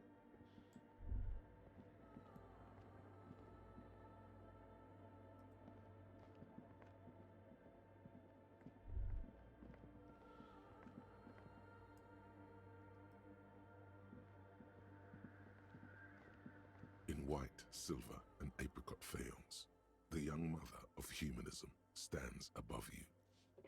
A crack runs across her body. She is impossibly tall, oval-faced and sad. A dark and radiant majesty. This is her innocence, Dolores Day. Cradled in her arms are a pair of glowing lungs, clearly visible from underneath her flowing dress. You should kneel. Your knees touch the floor. The floorboards are hard and cold. There you kneel among the snowdrifts, diffuse light falling on your hands from beyond the glass. The world is silent, but for the creaks and cracks of the massive wooden structure behind you. It covers you from the wind outside. In the darkness, you sense her eyes on you, inspecting you with their multicolored glass, as if you're a bug under a microscope. The woman looks down at you, kneeling. She towers among her followers, architects, laymen, courtiers. There is a sad smile on her lips, and a glint in her green-blue eye. Of what? Compassion? Remorse? She acknowledges the passing of someone who is still alive. It's morning. As that terrible word passes through your mind, the lieutenant draws an X-shaped cross from shoulder to shoulder. You're the same as I get up. Your fingertips touch your chest 4 times. Then you rise from your knees into the apricot-colored light of the window. Above you, the woman still smiles her distant smile, sundered by the crack in the glass. This is Dolores Day. The old woman in the village was right. This must be the DeLorean Church of Humanity in Martinez, or the Small Pinewood Church in some records. You knew of the place? It's a minor landmark, not easy to find. Most maps misplace it. It was built not long after Ravachol's founding, 300 or so years ago, by first-generation settlers. On the coast of an uninhabited archipelago where only animals had roamed before, in the wild reeds. What else do you know? There used to be 7 stave churches on the coast. Les Sept Sœurs, they call them, the 7 sisters. Only one remains. The rest were burnt in the revolution or used for building materials. We should be respectful here, although the building appears to be deserted. I do not believe we'll find anything connected to the lynching here. Something respectful? Is the lieutenant a follower of DeLoreanism? Kim, are you a follower of DeLoreanism? Yes, we all are. Her name, body, and rule are synonymous with humanism. The laws we enforce are DeLorean in origin. Huh.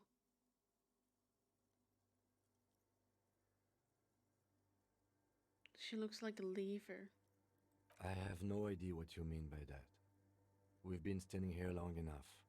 We should look around, or get out. How did I know this mother of humanism? Despite the damage you've done to yourself, the title appears lodged in your hippocampus. This is Her Innocence Dolores Day, the innocence of humanism, internationalism, and the welfare state. Perhaps the most famous human being ever to have lived. No amount of Commodore Red can wipe her sad smile from your brain thing. It has survived the deluge and haunts you still, and will haunt you forever, as it haunts all men. Wait, what exactly is an innocence? I've read the book, but it was fuzzy. The highest category of historic individual, an embodiment of the world spirit. A ruler? More, an innocence is elected to office by the founding party, a precedent that has taken place a mere 6 times in the entirety of history. The legal system of the Real Belt is built to accommodate an authentic rule should it coincide with our time. An innocence is infallible.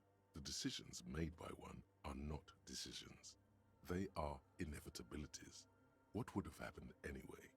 Only accelerated, packed into decades instead of centuries. An innocence is a continuous, compressed event, a sacred human being. It is an honor and a glory to live when one is in office. Is one in office now? No, we are alone. Okay, so when did she rule? 300 years ago, in the wake of the discovery of this Isola, the Insulindian, by explorers from the continent of Muindi. She is, among other things, the innocence of inter-isolary travel and the connected world. What else do I know about her? Many things. You know she was a woman of the court, the wife of an influential Marchese, and eventually the principal advisor to Irene la Navigateur, Queen of Serene, modern-day Sir La Clé. Also that she was gorgeous beyond beauty, draped in ancient sadness. Are you sure you want to remember this bit of historic trivia? Standing under a long, slender form like this, dwarfed? Where's this coming from? The past. It's a silo of sadness, fermenting. You should keep away. No, you must know. Okay, what else? Was she smart? Terribly. Women of the court were expected to play both contract bridge and chess sufficiently well to prove an interesting challenge to a man. A simple grasp in matters of philosophy, theology, and science was encouraged. She was, by all means, a kept woman. She made the most of her position in the anti-DeLorean court, a court visited by the most prominent thinkers and artists of the day. In secret, she was becoming the era's preeminent philosopher of the state. A scalpel, a piercing gaze. She was an almost preternaturally magnetic and intelligent individual. To her contemporaries, she appeared out of time, a messenger from the future of the species. We all fell in love with her, head over heels. Even before she was declared an innocence, her influence was tremendous. How come? It was on her advice that Irene Le Navigateur sponsored a number of voyages into the Pale. A costly, often tragic endeavor, ultimately vindicated by the discovery of the new world, the piece of reality you're standing on. She was crowned 2 years after the first expedition returned, setting in motion what is widely considered the greatest era in history. The DeLorean era. Wow. Wow, indeed. When her innocence was declared, and the queen she had advised for years fell on her knees before her, she was so overcome with emotion that her lungs started glowing in her chest.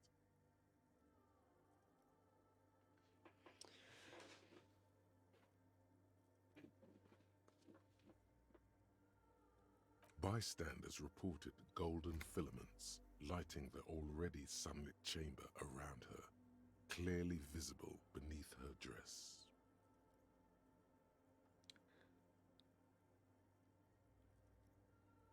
I wonder if in here the way we view hearts has been replaced with lungs here.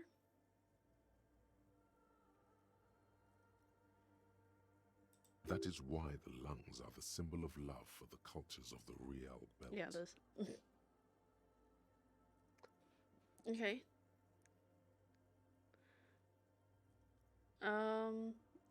I want more.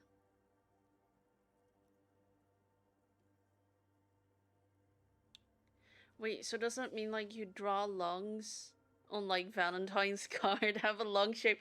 You should have done that. Ah, if only I knew sooner, I would have given Alex like a lung-shaped Valentine's card. See if he gets the reference.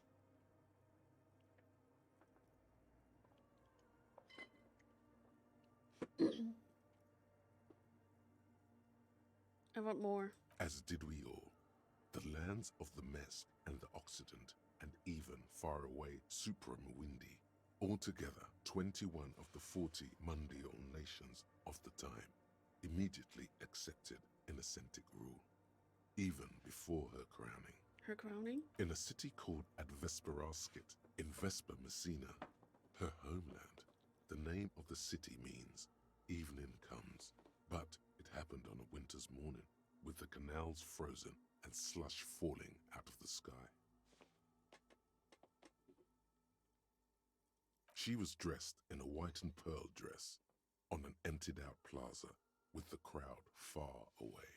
Already, her Theriers, the secret servicemen of the Innocents, were worried about an assassination attempt. She must have been beautiful. Oh yes, she looked like humanity's young mother, a perfect mother, insultingly beautiful. It was as if her face and shoulders and hands were covered in a soft down of underfeathers. You know this well, very well. Midwinter snow was beating the cobblestones around her. A small attaché of officials stood by as her Theriers placed a white gold wreath on her head. The crowning was mostly witnessed by Secret Servicemen. And then what? One of the men in this Secret Service killed her 22 years later. A young man who had come to suspect that Dolores Day was not entirely human, but something else. What? Something that had walked in our midst, watching us stumble for hundreds, if not thousands of years, until it decided to interfere in the course of our history.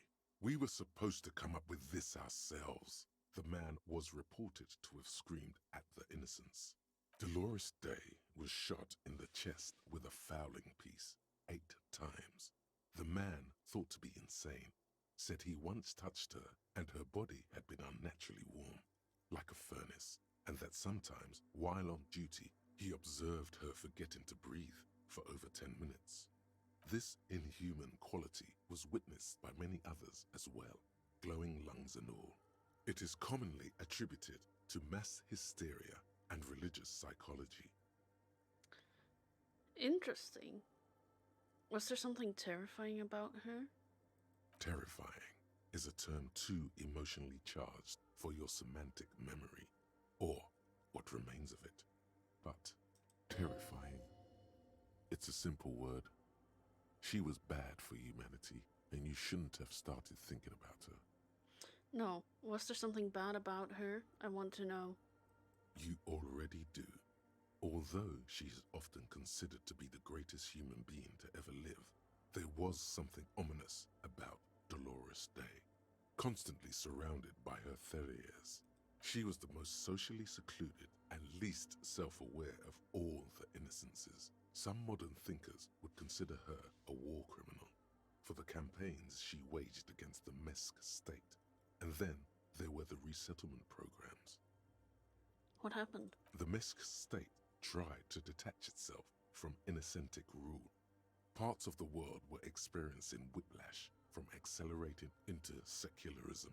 Her mandatory education programs and mass resettlement of upstream Marguerite were problematic as well. Dissenters were suppressed by a military force she called the Army of Humanity, suggesting those who fight against it are not part of humanity. She adored chess, yes, but also military war games. Dolores Day often holds a tiny tin soldier between her index finger and thumb in icons such as this. She was also blonde, the blondest woman you have ever seen, with green eyes the color of the Pacific, mare interregnum. Little is known of her Marchese husband. It's as if he vanished from history after completing his role, which was to introduce Dolores Day to court. In conclusion, yes, there is something lonely, paranoid, and even terrifying that people seldom mention, but feel when they think of her. This subtle terror is part of her iconography. Lieutenant Yefrater, you've stood there for over 5 minutes. What are you thinking of, if I may ask?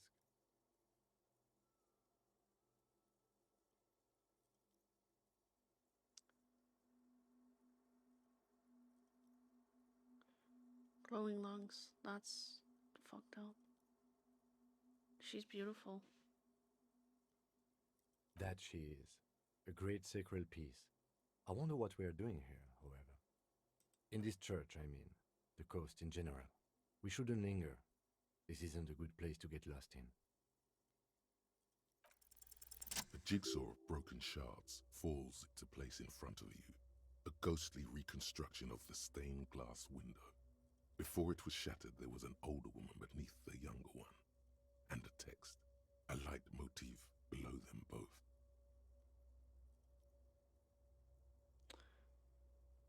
What shattered this mosaic? Unknown. A motor carriage? A gunshot? Someone falling into it? Or maybe just hooligans looking for something to break? Who's this older woman? The escutcheon on her throne says, Irene the Navigator. She is depicted as an older woman wearing thick-rimmed eyeglasses, holding a golden rights apfel in one hand and a scepter in the other. This is the queen her Innocence Day advised. Above, she herself is whole. Small figures of wise men, common men, worshippers walk up the stairs to stand at her feet. Secret servicemen, 30 years, stand in a row guarding her. It must have taken years to produce this work in all its dizzying detail. The mother, what does it say? Below both women, in luminous black letters, Après la vie, mort. Après la mort, la vie de nouveau.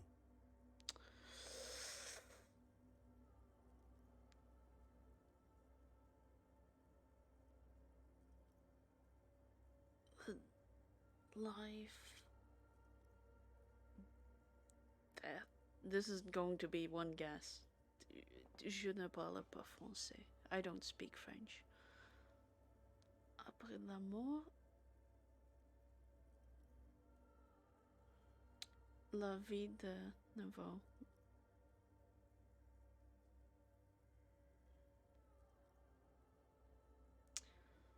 The living new? I don't know. Fucking. And then along the left side, après le monde, I was hoping to get. le monde de nouveau. I was hoping to get a translation. That is not a translation. Gonna take a picture. Just in case I'm not receiving a translation soon. So I can translate it myself.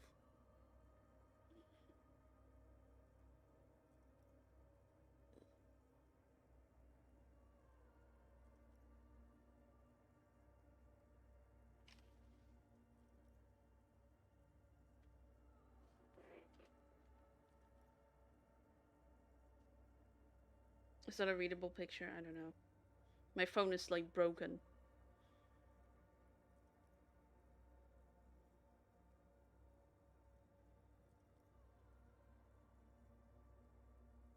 Yep. After life, death. Okay. After death, life again. After the world, the pale. After the pale, the world again. This is the great leitmotif of humanism, a summary of the effect of the discovery of this isola, the insulindian, on human thinking. A tremendous sea change akin to finding life after death. Lieutenant, this used to say after life, after death, after... Death, life again. After the world, the pale. After the pale, the world again. This exaltation is common in Dolorian sacralism. In the early years, it was even incorporated as the RCM slogan. No more, however. Why? It was deemed subservient to use a strongly moral intern-related motto. We already suspected of bootlicking. The sentence was also seen as too feminine. It was a macho thing. What is the RCM motto now? Justice, union, prudence, and force. Not very cool. I like this. Put the fear of the gods back in the...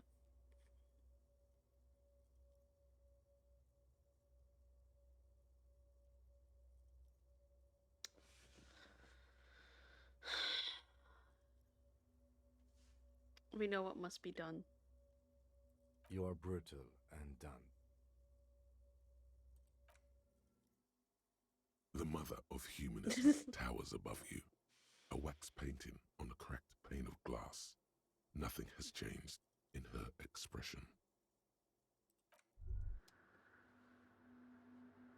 Hey, her Innocence Dolores Day liked little figurines, right? Liked holding little men between her fingers, remember? What? You have the Headless Fallen Rider figurine. You should give it to her. Win her back.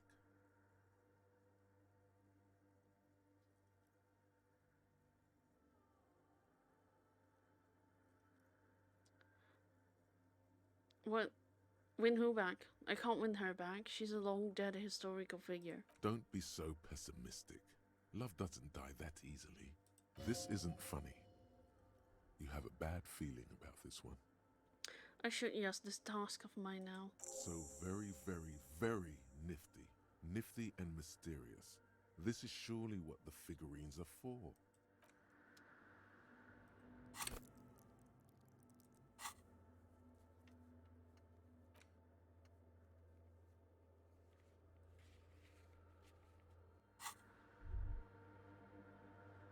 The mother of humanism stands above you, a precious and complex wax painting on a single pane of glass.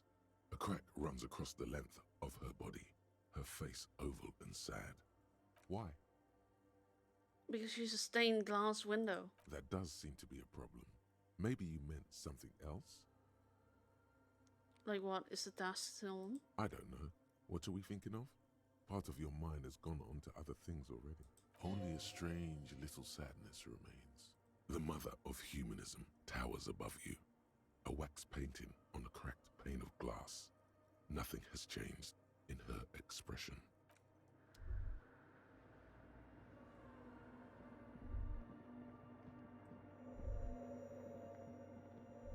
The silence in this part of the church, it's almost palpable. All the shifting matter and shuffling of living things is gone. Nothing seems to exist beyond the church anymore. Maybe if you were to stand in just the right spot, even your footsteps would be completely silent. I think I still hear something. And then it's gone. Almost all of it. But for the faintest of hums, you can hardly hear your own breathing. Stomp your feet and clap your hands. You produce a few muffled thumps, after which the silence feels even more total, somehow. Yeah, as loud as I can. Your voice is barely audible. Not a howl, but the softest of whimpers.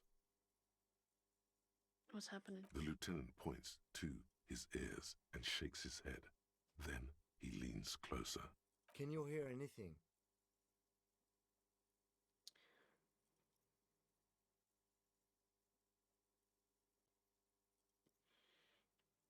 Can't hear shit. Not really, but it's extraordinary. I've never experienced anything like this. I wonder why the church was built with such strange acoustics. Maybe the church was designed this way to prevent boisterous activity, singing and dancing on its premises. Whatever it is, it's definitely real. Something odd is happening around us. The lieutenant doesn't reply, but you can sense him tense up next to you. Look up in the bell The tower. orderly rows of ceiling panels become barely visible, then disappear completely in the darkness of the tower overhead. What if I don't want to see what's up there? Okay, you're fine.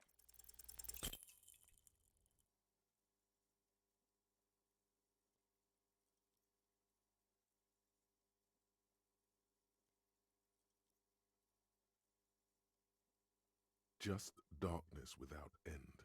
It makes your head spin.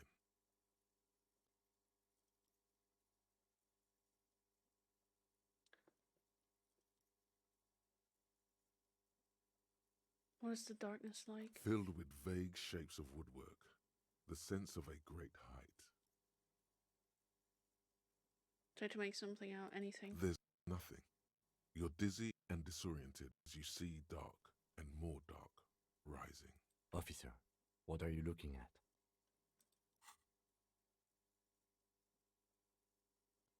Oh! You see something hanging from the rafters, looking straight at you with dark eyes.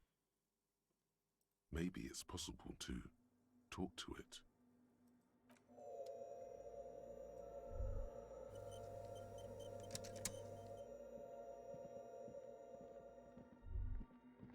Let's just walk past it.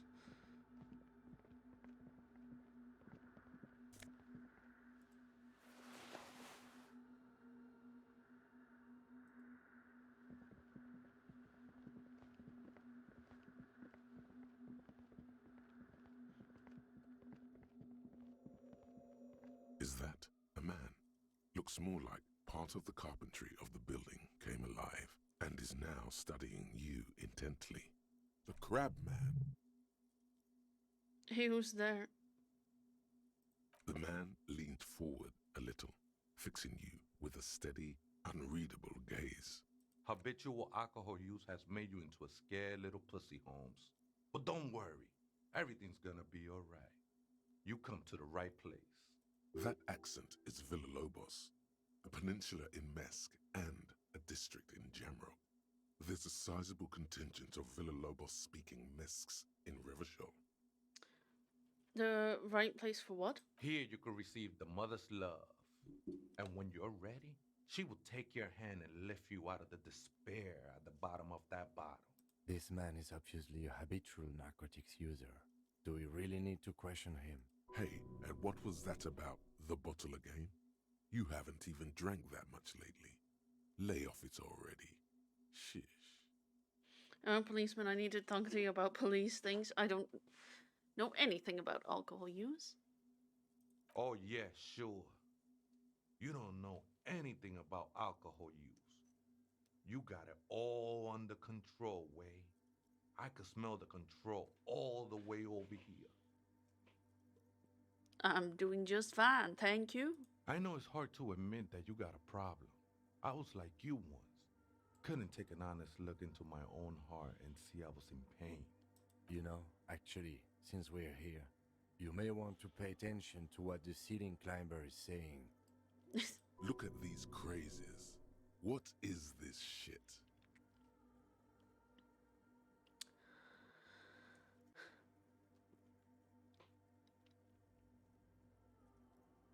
Yeah, what is this shit? It doesn't matter who I am, Way. I'm just bringing you the message of the mother's love. She don't want you to hang yourself on your own stubbornness. This is the Church of the Mother of Silence. You are welcome here. You have no idea what the fuck he's talking about. Is he just trying to throw you off your game? Whatever it is, he's quite confident about it. Just look how gracefully he sways. 'Tis not an act, my liege. Save him perchance he hath deceived his very self. This man is a zealot. You must be the crab man. Never known myself to be a crab. But if that's the name you got for me, I won't stop you from using it. To be fair, it's really more like a spider. I always thought of myself more like a flame, flickering along the rafters and beams. It may be that I gotta work on my technique. What were you before you became a crab man? I was in a gangway, but my memories of that time are fading. Most of them are already gone. So many people losing their memory. A certain portent of doom. Nah, ese, it's not like that. Best thing that could happen to you, losing your memory. Do you remember your name, sir? The lieutenant is not particularly interested in this information. He's just trying to assert some control over the conversation. Tiago's my name, but those syllables don't mean much to me these days. A name isn't just your identity, but also, so to speak, your place amongst your fellows, your place in the world. I ain't got no use for such a place anymore. My name is Harriet Dubois, and my place in the world is Lieutenant W. Frater. That's just the thing, Holmes. None of that matters.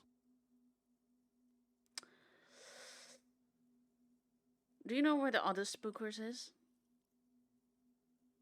Other spooker? Oh, esa viejita es muy estudiosa. Don't know, Holmes. Viejita is grandma? Well, that's one word. But wait, so there is another person living in the church, and it's Vieta? I don't know if I said that right. They literally just said it, and I completely forgot it. No, I just call her viejita because of her clothes. She's actually quite young. Or maybe not that young. Age is just one of the many masks we wear. And do you know where she is? That's what I said, Holmes.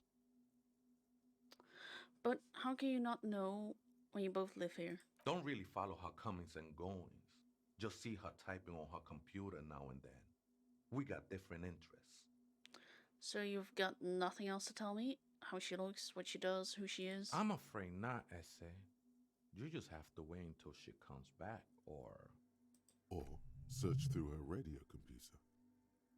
Some ravers want to turn this place into a nightclub. The ones in the tent outside? Right? I see them. Guessing they're the ones who call me a crab. Probably scared of me. Wait, do they have the reason to be scared? Nah, man. They look pretty funny. And I don't harm no one anymore. Anyway. So, what do you think about the nightclub? Why not?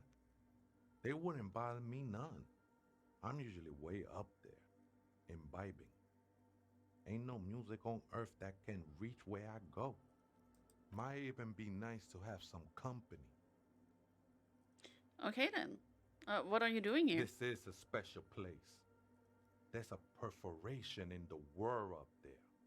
A way out into nothingness. This church was built around it for purposes of veneration. I kind of want to have a roommate like him. I circled it, nurtured by the silence bestowed by the mother. One of these days, I'll be pure enough to go drink from it directly.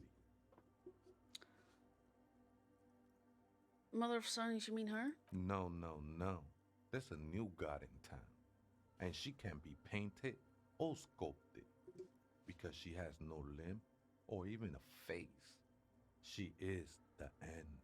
She is a cavity in the dark beyond sense. She saved me, but I couldn't describe her to you. No one can, Holmes, and no one ever will. What will happen when you drink from this perforation?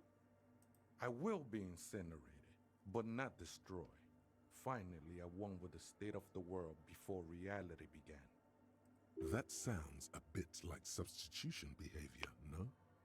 You know a thing or two about that. You sure you didn't just switch one drug for another? It's not like that at all, man. It's just faith and joyful service. Too gleeful, those words.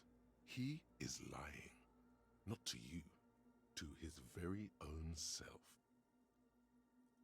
Faith is a kind of drug.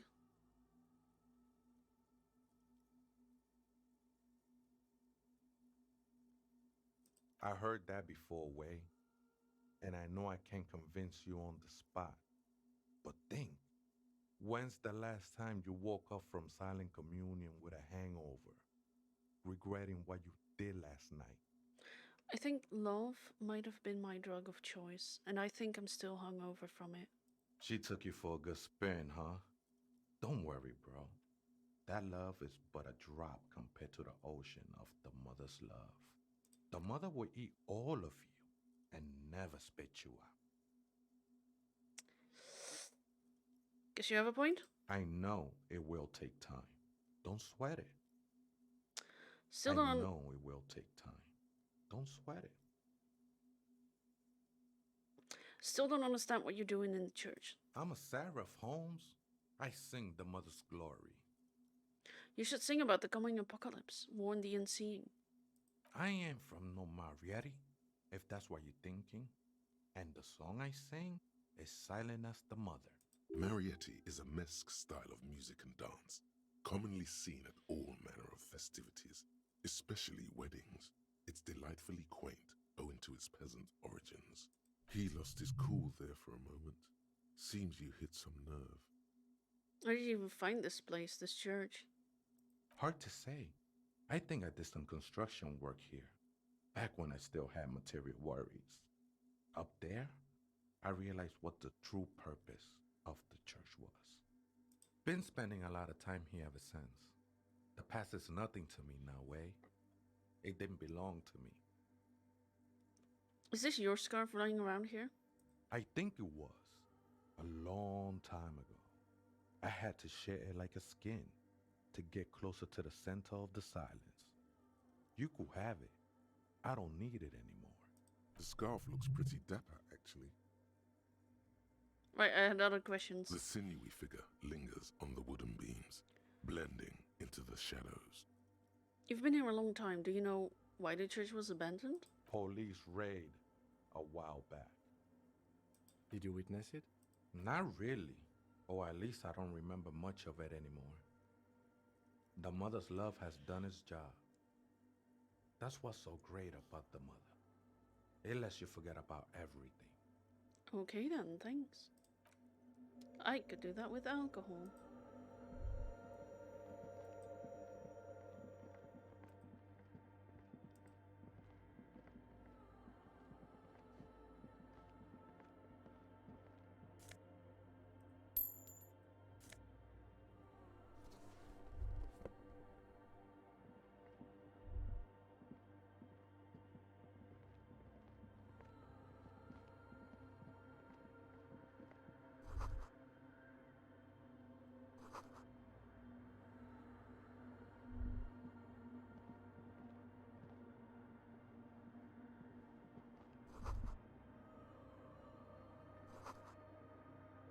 Radio frequencies.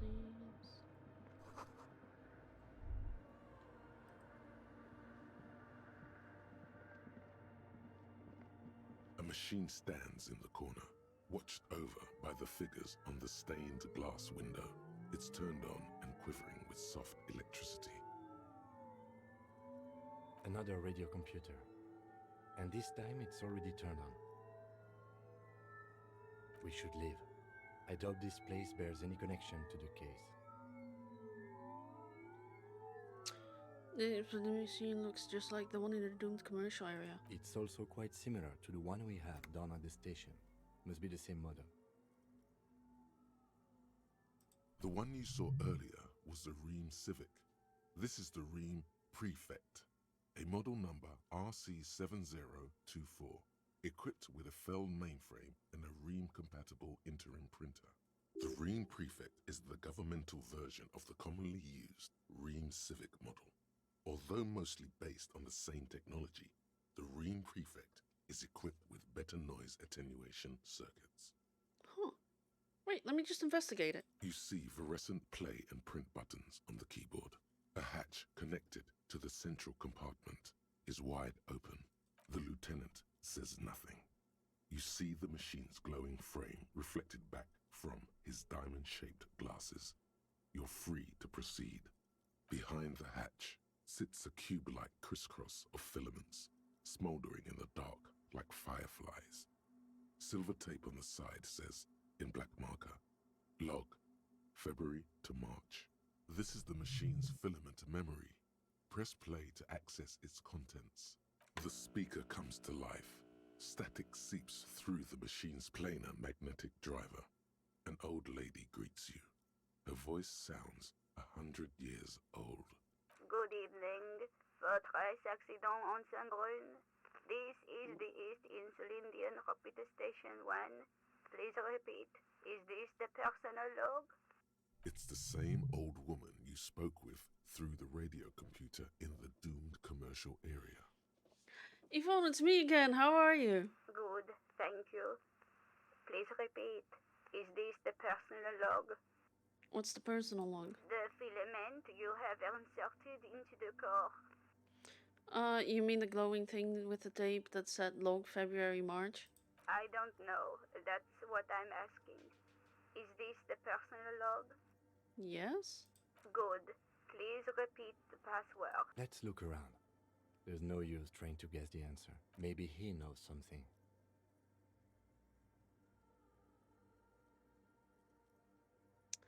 Password? I'm really bad at passwords. Can you give me a hint? No. A hint system is not part of the protocol for repeater stations. I don't know. Received. I would votre accident. Is there anything else I can do for you today? Thanks, but I'm finished with the skull. Sleep well, votre accident. The machine's keyboard is still illuminated. Alright, let's look for hints then.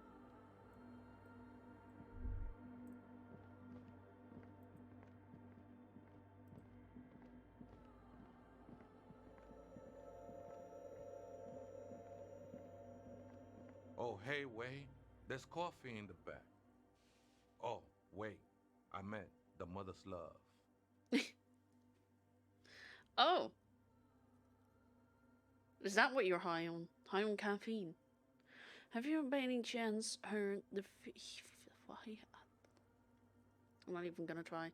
Say the password to her radio computer. Too many times, essay. You need it for something. Surveys are a good way to fish for personal information, especially in the name of public safety.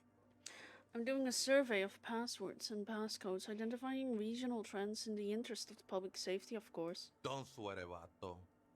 The password is afterlife death. What you think of that?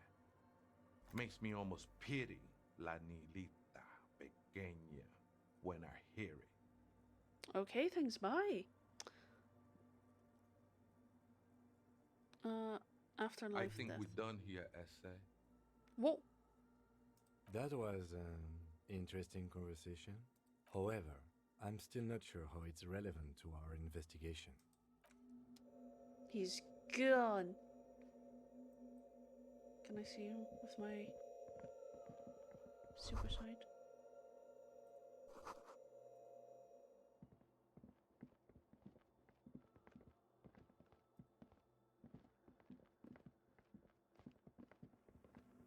machine's keyboard is still illuminated. The speaker comes. Good evening. Good. Please repeat. Good. I have unlocked the filament. After ending the call, please press print to access the filament. Votre accident. Is there anything else I can do for you today? Thanks. Finish with this call. Sleep well. The machine's keyboard is still the printer prints out a long text document with dated paragraphs. It looks a bit like someone's journal. Let's read the printout. The first entry, made on the 4th of February, 51, by an unknown author, is short and concise. Arrived at the church. The door was boarded up, so I used the crowbar to get inside. Looks like the place has been deserted. Nothing out of the ordinary, but I'll ask around. Need to figure out how to get the electricity in. The lieutenant leans closer, scouring the printout over your shoulder. Just as you finish reading, he looks up, muttering under his breath. 4th of February. That's over a month ago. Whoever set up those machines has been here for quite a while. You think this log might be connected to the case? Our case? No, I don't think so. It must be some local eccentric. Read the second entry. 6th of February, 51. Had a little chat with the local fishermen. Said I shouldn't go near that place, that the church was spooky and ridden with narcotics. It's a little spooky, all right. Still haven't figured out the electricity. See? Even one of the spookers themselves says it's unnerving. What was that about narcotics? This could prove to be interesting. Wait, narcotics? I doubt that we can find any. It's just idle fishermen's gossip to scare away the kids. Nothing spooky about this place either. It's just abandoned and cold, and in an awful part of town. Then why doth the lieutenant protest against spending time here so often? Read the third entry. 7th of February, 51. Finally got the electricity in. Next on the agenda, a new antenna. I'm thinking ESCA series, something advanced. Then why would you need an antenna? Why would anyone need any of this equipment here? 8th of February, 51. Bought the antenna.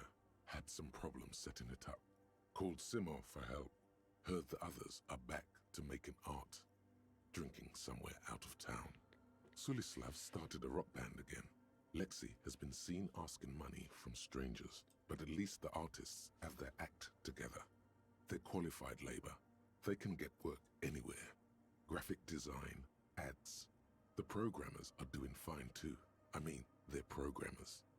The writers, though, they're fucked. I just have to find out what caused that data loss and be done with it. Still don't understand how it managed to wipe out the backup, when the backup wasn't even connected to the front. I know. Everyone thinks it's impossible. They say I must be lying. I'm here to set it right. Data loss? Seems like something to do with radio computers. Unfortunately, I don't know enough about them to understand what the author is saying. Something about the backup data getting destroyed, and how everyone thought it was the author's fault. Let's just keep reading.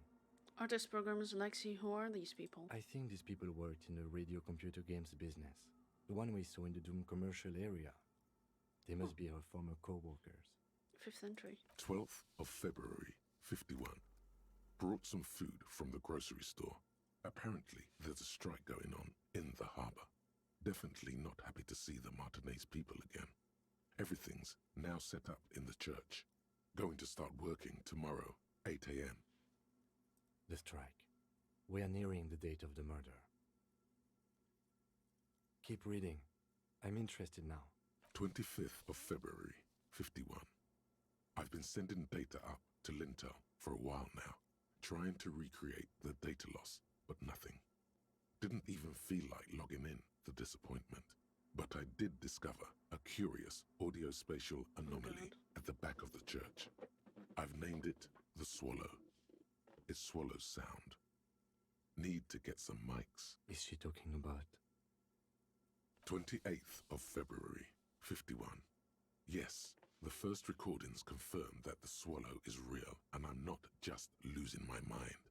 It's a pillar of silence with a diameter of approximately 3 meters. Seems like the higher I go, the less I record. This might be a coincidence, or it could be connected to the data loss that led me here. The pillar of silence. She is talking about the silence. Is she suggesting it's more than just an architectural quirk? What could it be? The lieutenant doesn't answer. He follows your gaze, studying the basins. The water shines in them. No ripples. March 51. Some kind of young disco men have appeared next to the church. I've been trying to record the silence to find the epicenter, but now it turns out I've also been capturing the future of dance music. One neo-disco song over and over again. Fortunately, the song is so monotonous, I was able to devise an algorithm to factor it out. The other day, one of the disco men came in. Before I could even say hello, she got scared and left. Good, I don't want anyone distracting me from my work. That disco man must be a cell. Must be describing a cell. A girl on the ice? Sounds like her, yeah. March 51. A new 2-meter aux cable. Noodles, crackers, ping-ping energy drinks, water, toothpaste, gum. Also, some canned air. Your reading is interrupted by the sound of the church door opening. A strange woman makes straight for the radio computer. Scared the shit out of me.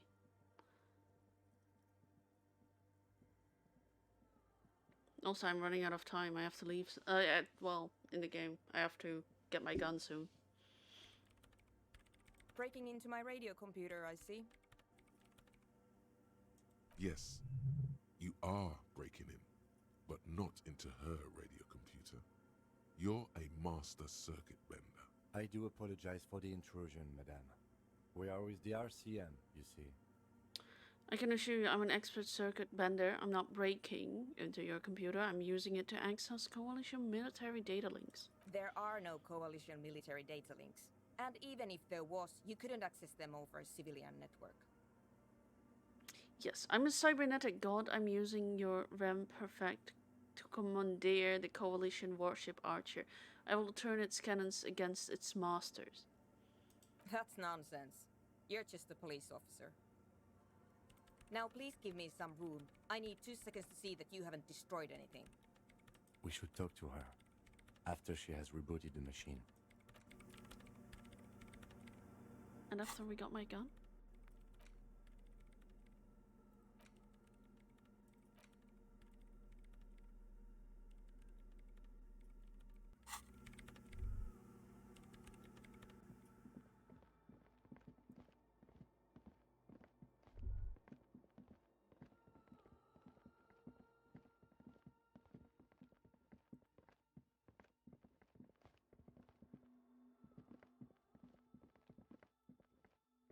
Wait, I kind of need to check.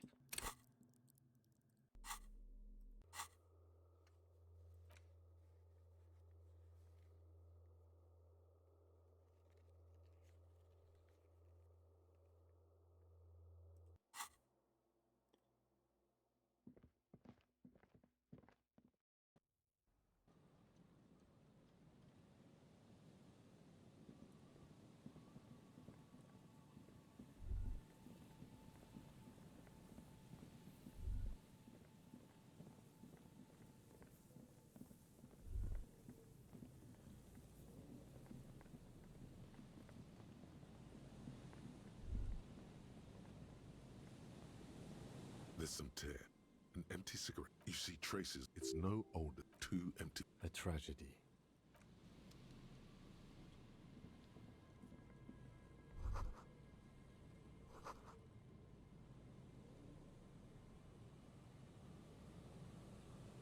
Hold on to something, the wind is strong.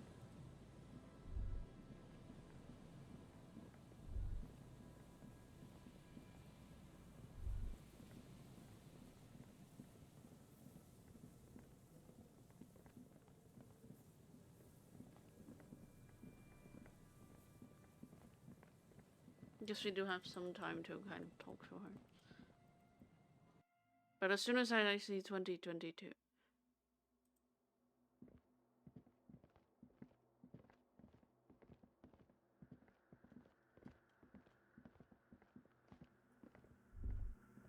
What is it? You didn't break anything, did I? No, you just printed out my personal log and wasted some paper. Are you the lead program of Rural Untethered by any chance? Yes. Or no, not anymore. That project is dead. She doesn't seem surprised to be recognized. Rather sad. Something passes over her face before she straightens her back. Sir, but who are you? What are you doing here? I am Soona Luukkanen Kilde, the former lead programmer of Fortress Accident and RSA radios. I have over 16 years of programming experience, and I'm proficient in both Vox and Orbis languages. If you're not here to hire me, I don't really know how I can help you. Right, let you work in peace now. What was that?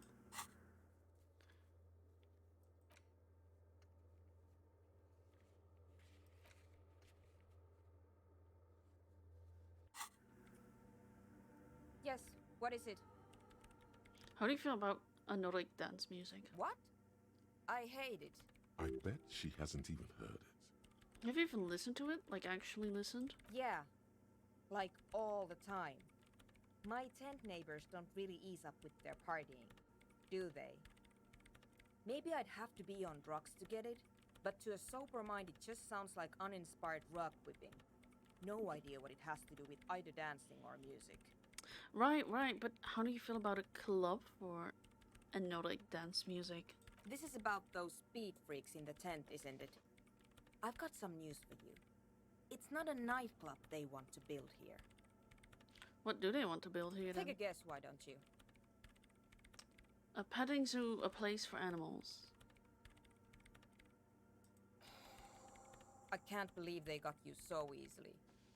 Go have another talk with those up-and-coming entrepreneurs, will you? Thanks. Good luck. I'm not coming in there. What are you doing in an abandoned church? You really like those questions, don't you? I'm a police officer. It's my job to ask questions. I'm conducting scientific research here. You can't throw me out. What research? I'm looking for the location of a 2mm hole in the world. What? Wait, what? She's looking for a disruption in the radio waves. That's what her personal log said. The lieutenant raises his brows, but doesn't say anything. A hole connected to the data loss in your journal. Yes, that's what led me here. But I suspect it might be something a bit more complicated than that. A hole in the world? What does that exactly mean? Exactly. What does it mean? Up to now, it has been impossible to say what it is because it's impossible to measure nothing. What do you think it is? What qualities does nothing have? How do you measure something that does not exist? That's a little above your pay grade at the moment.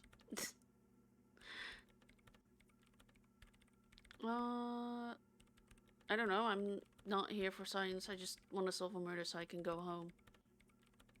You measure it by its surroundings, by that which does exist, which is what I've been trying to do. I've tried using hydro transducers to record the silence, to find out where it begins. Hydro transducers. So that's what those water basins are. Devices for recording sound through water. But honestly, it's not progressing very well. That's all I wanted to know about the scary 2mm hole in the world for now. Great. Thanks. Alright, I'll let you work in peace now. We're 1 minute. Oh. Perfect time to auto-save. I just saw a cockroach. Creepy.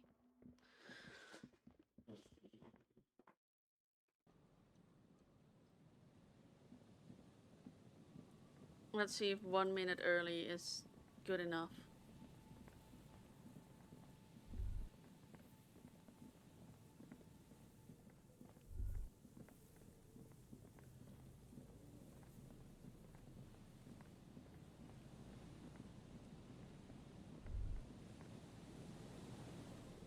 There's some tear. 2 empty bottles. A tragedy. 2 empty bottles. A tragedy. Whoever tossed Red Astra is the black mark. You see traces. It's no older than a day. Okay.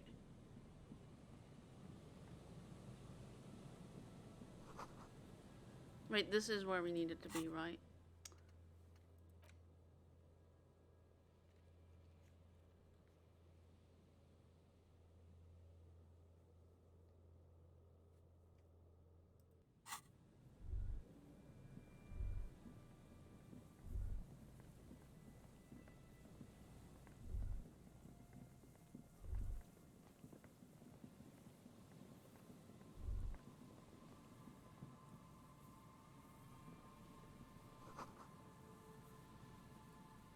Someone must have worked hard to smash that plastic down.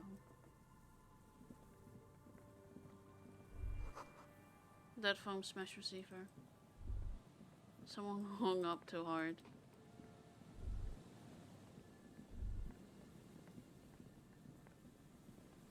I wonder if they're still here this late. No, they're not.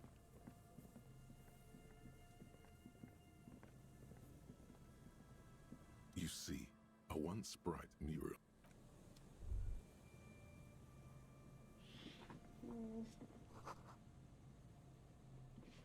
Yes?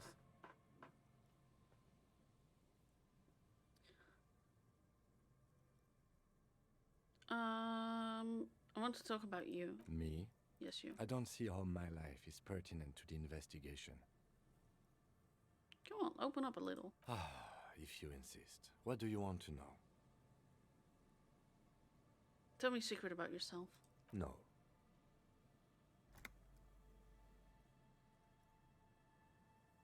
Okay. The lieutenant nods.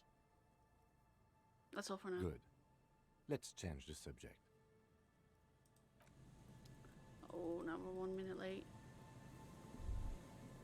God damn it.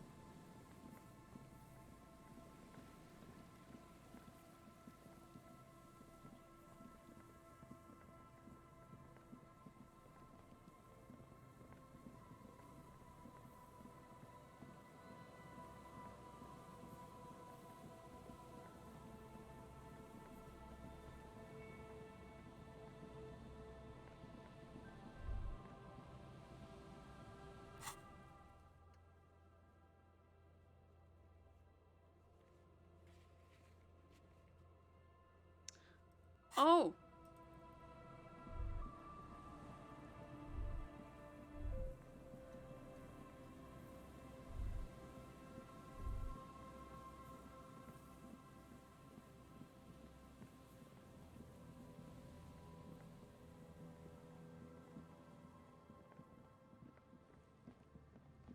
Was it the other boardwalk?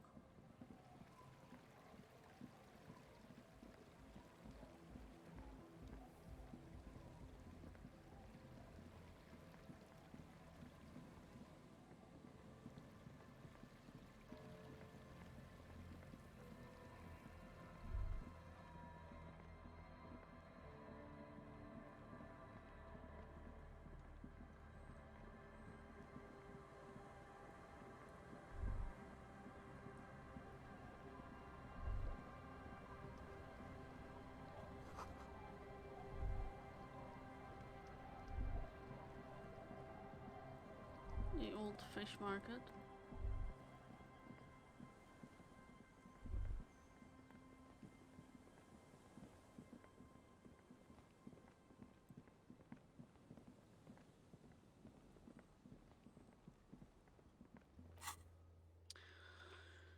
Okay, someone's been running around with sidearm, pretending to be a police officer. You must meet her near the old fish market at 2022. And get yourself a spot. You just won't. Hello, thank you for the follow, the Wizzo Volsy. How you doing? And get your surface weapon back. Just walk past the fishing village until you see the boardwalk.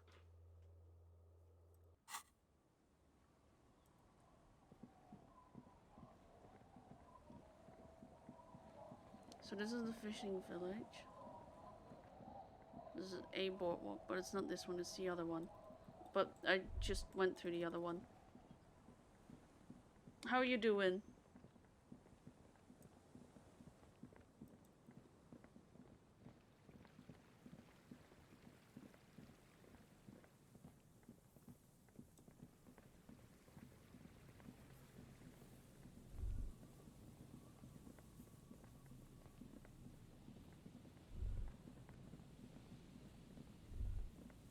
Oh, there. Oh, what? Put your hands where I can see them.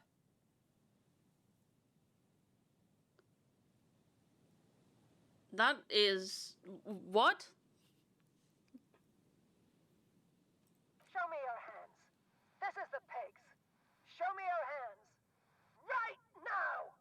Scavenged, battery-powered police lights protrude from her back. The flickering light show reveals a gun in her shaking hand. Her hand is trembling from some sort of neurodegenerative disease. Why? Madame, please drop the firearm immediately.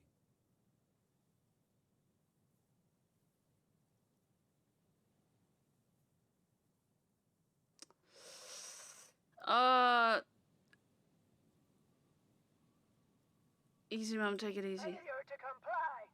Suspect is displaying aggression. Officer, under duress! Officer, under duress! Oh, what? I am the police. Don't move. Don't move. Hands on your head. Suspect is armed and dangerous. I'm not moving. Ma'am, I need you to calm down. We just want to talk. Lateral vascular neck restraint. Carotid sleeper. Carotid sleeper. Critically reducing blood from passing through the neck of the suspect. Be careful, detective. Don't do anything that might set her off. The situation looks bad. Calm yourself. Steady your breathing. You have to go for the gun sooner or later. Perhaps you can learn crucial facts before you do. We can solve this peacefully. Please lower the weapon. Officer in need of assistance! Suspect alert! Get on the ground! Ma'am, please. We want to help you, but you need to lower that weapon. Let's just talk, alright? Disturbance reported. Authorized deadly force. Sector, take the shot! Big red key! Big red key! Big red key? That's code for the battering ram. Cop talk. You know this. Please identify yourself, ma'am. It's a goddamn police shitbag! Hug the pavement! You're under arrest!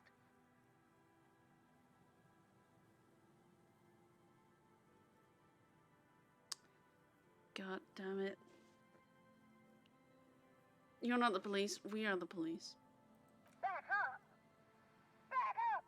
Back up! Status unconfirmed! Baby, you know who I am.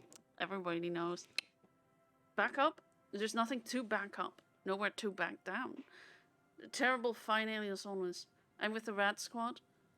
Lieutenant W. Freighter Harry de Bois, 41st Precinct. This is my partner, Lieutenant Kitsuragi from the 57th.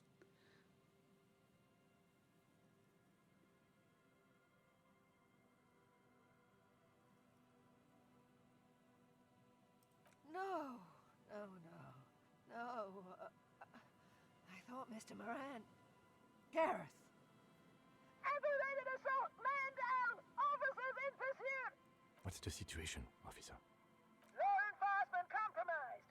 Impersonating a police officer! Does she not believe you two are actually police officers?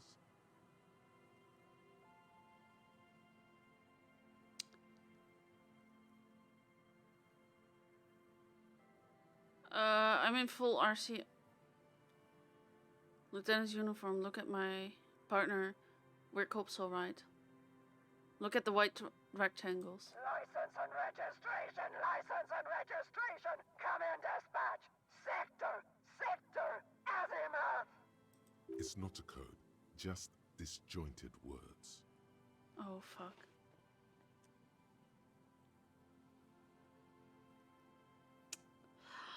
Wish me luck. She's frantic, God confused, damn it. teetering under all that gear. There's an opening if you just move fast enough. If not, the lieutenant's got her in his sights. Host almighty, don't count on that. You saw the Beano Cloud can't shoot for shit. Myself, I'm gonna fail. Sure, you're you, but how do we end this? She's not just gonna let you leave.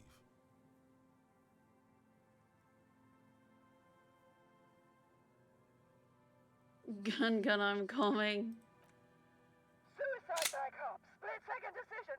Eat lead, scumbag. Oh my god. God, I almost blew her head off. What is this? This isn't police issue. Police weapons have bullets. This isn't real. Police gun always has bullets. What is this? Why did you sell me this? Grab the gun, right now. This might be your only chance. No one ever Oh, thank God. cares anymore. Why would they treat me like this? Poor woman. We need to figure out what to do with her now. Nobody's ever around. Nobody ever comes to visit me. He's trying to kill me.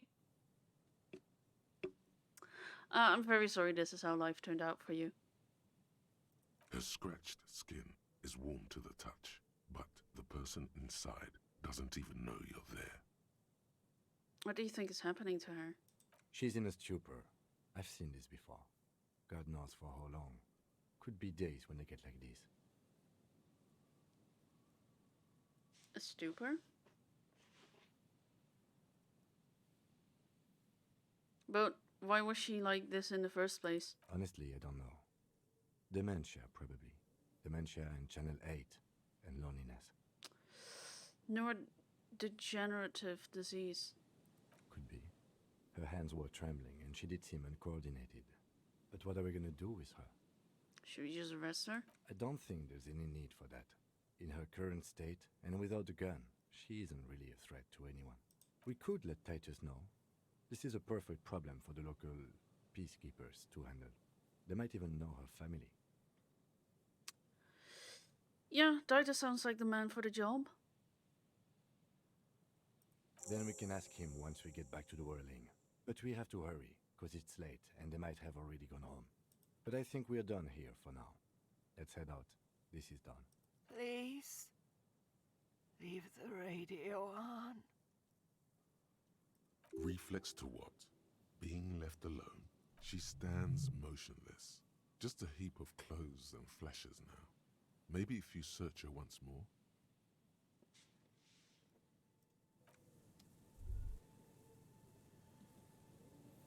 Okay, let's get Titus.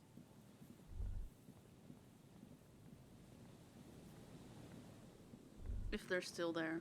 If not, then we'll go back and talk to the woman.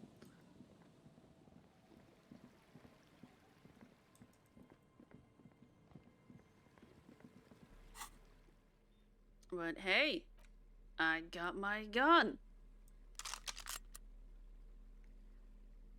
And 1 bullet. Perfect. I'm happy. Wish I could have gotten more bullets, but you take what you can get in these situations.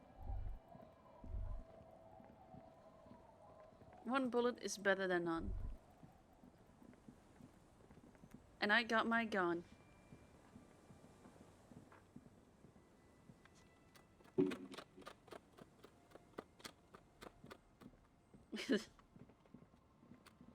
Yeah.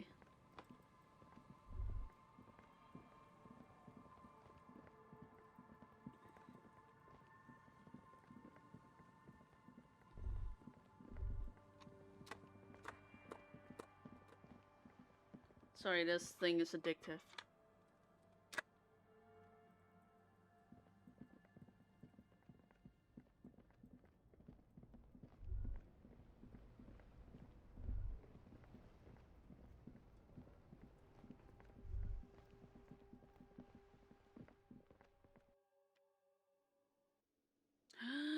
Titus, you're there. It's you again. What is it?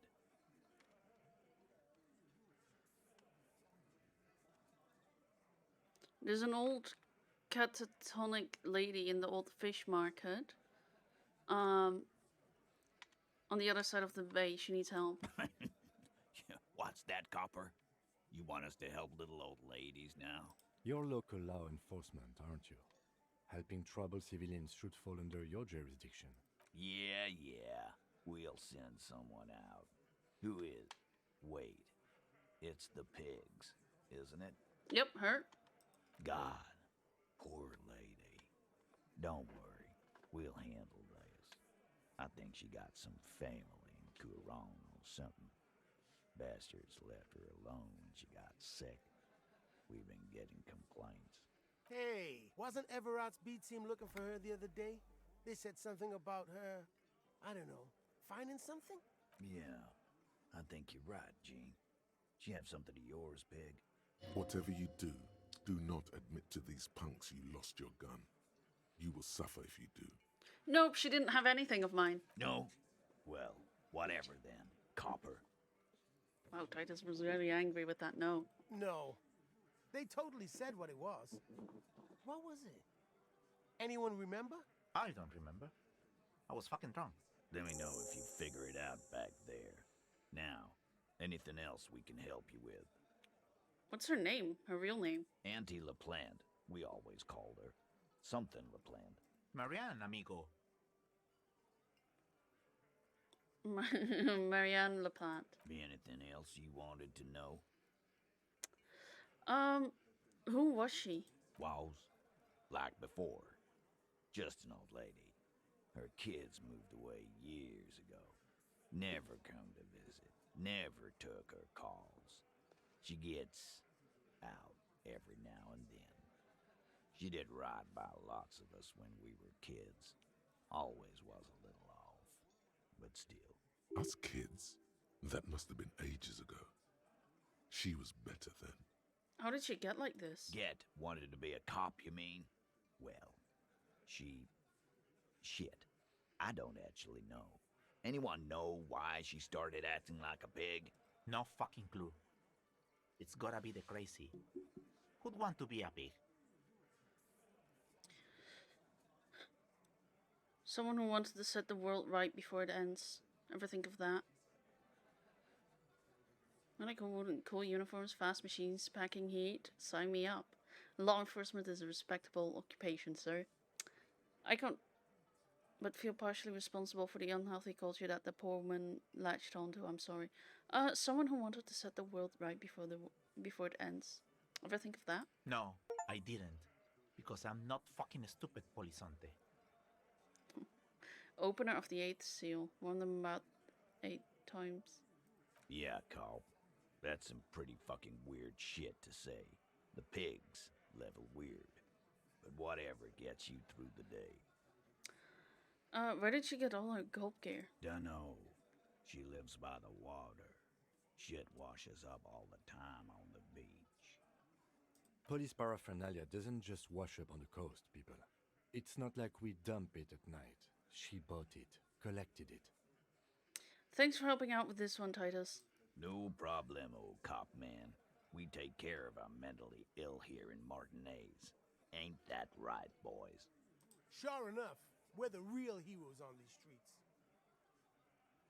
I'm going to take off now. That clash situation is a problem for another day. But first, let's see if we can still have those 2 people there.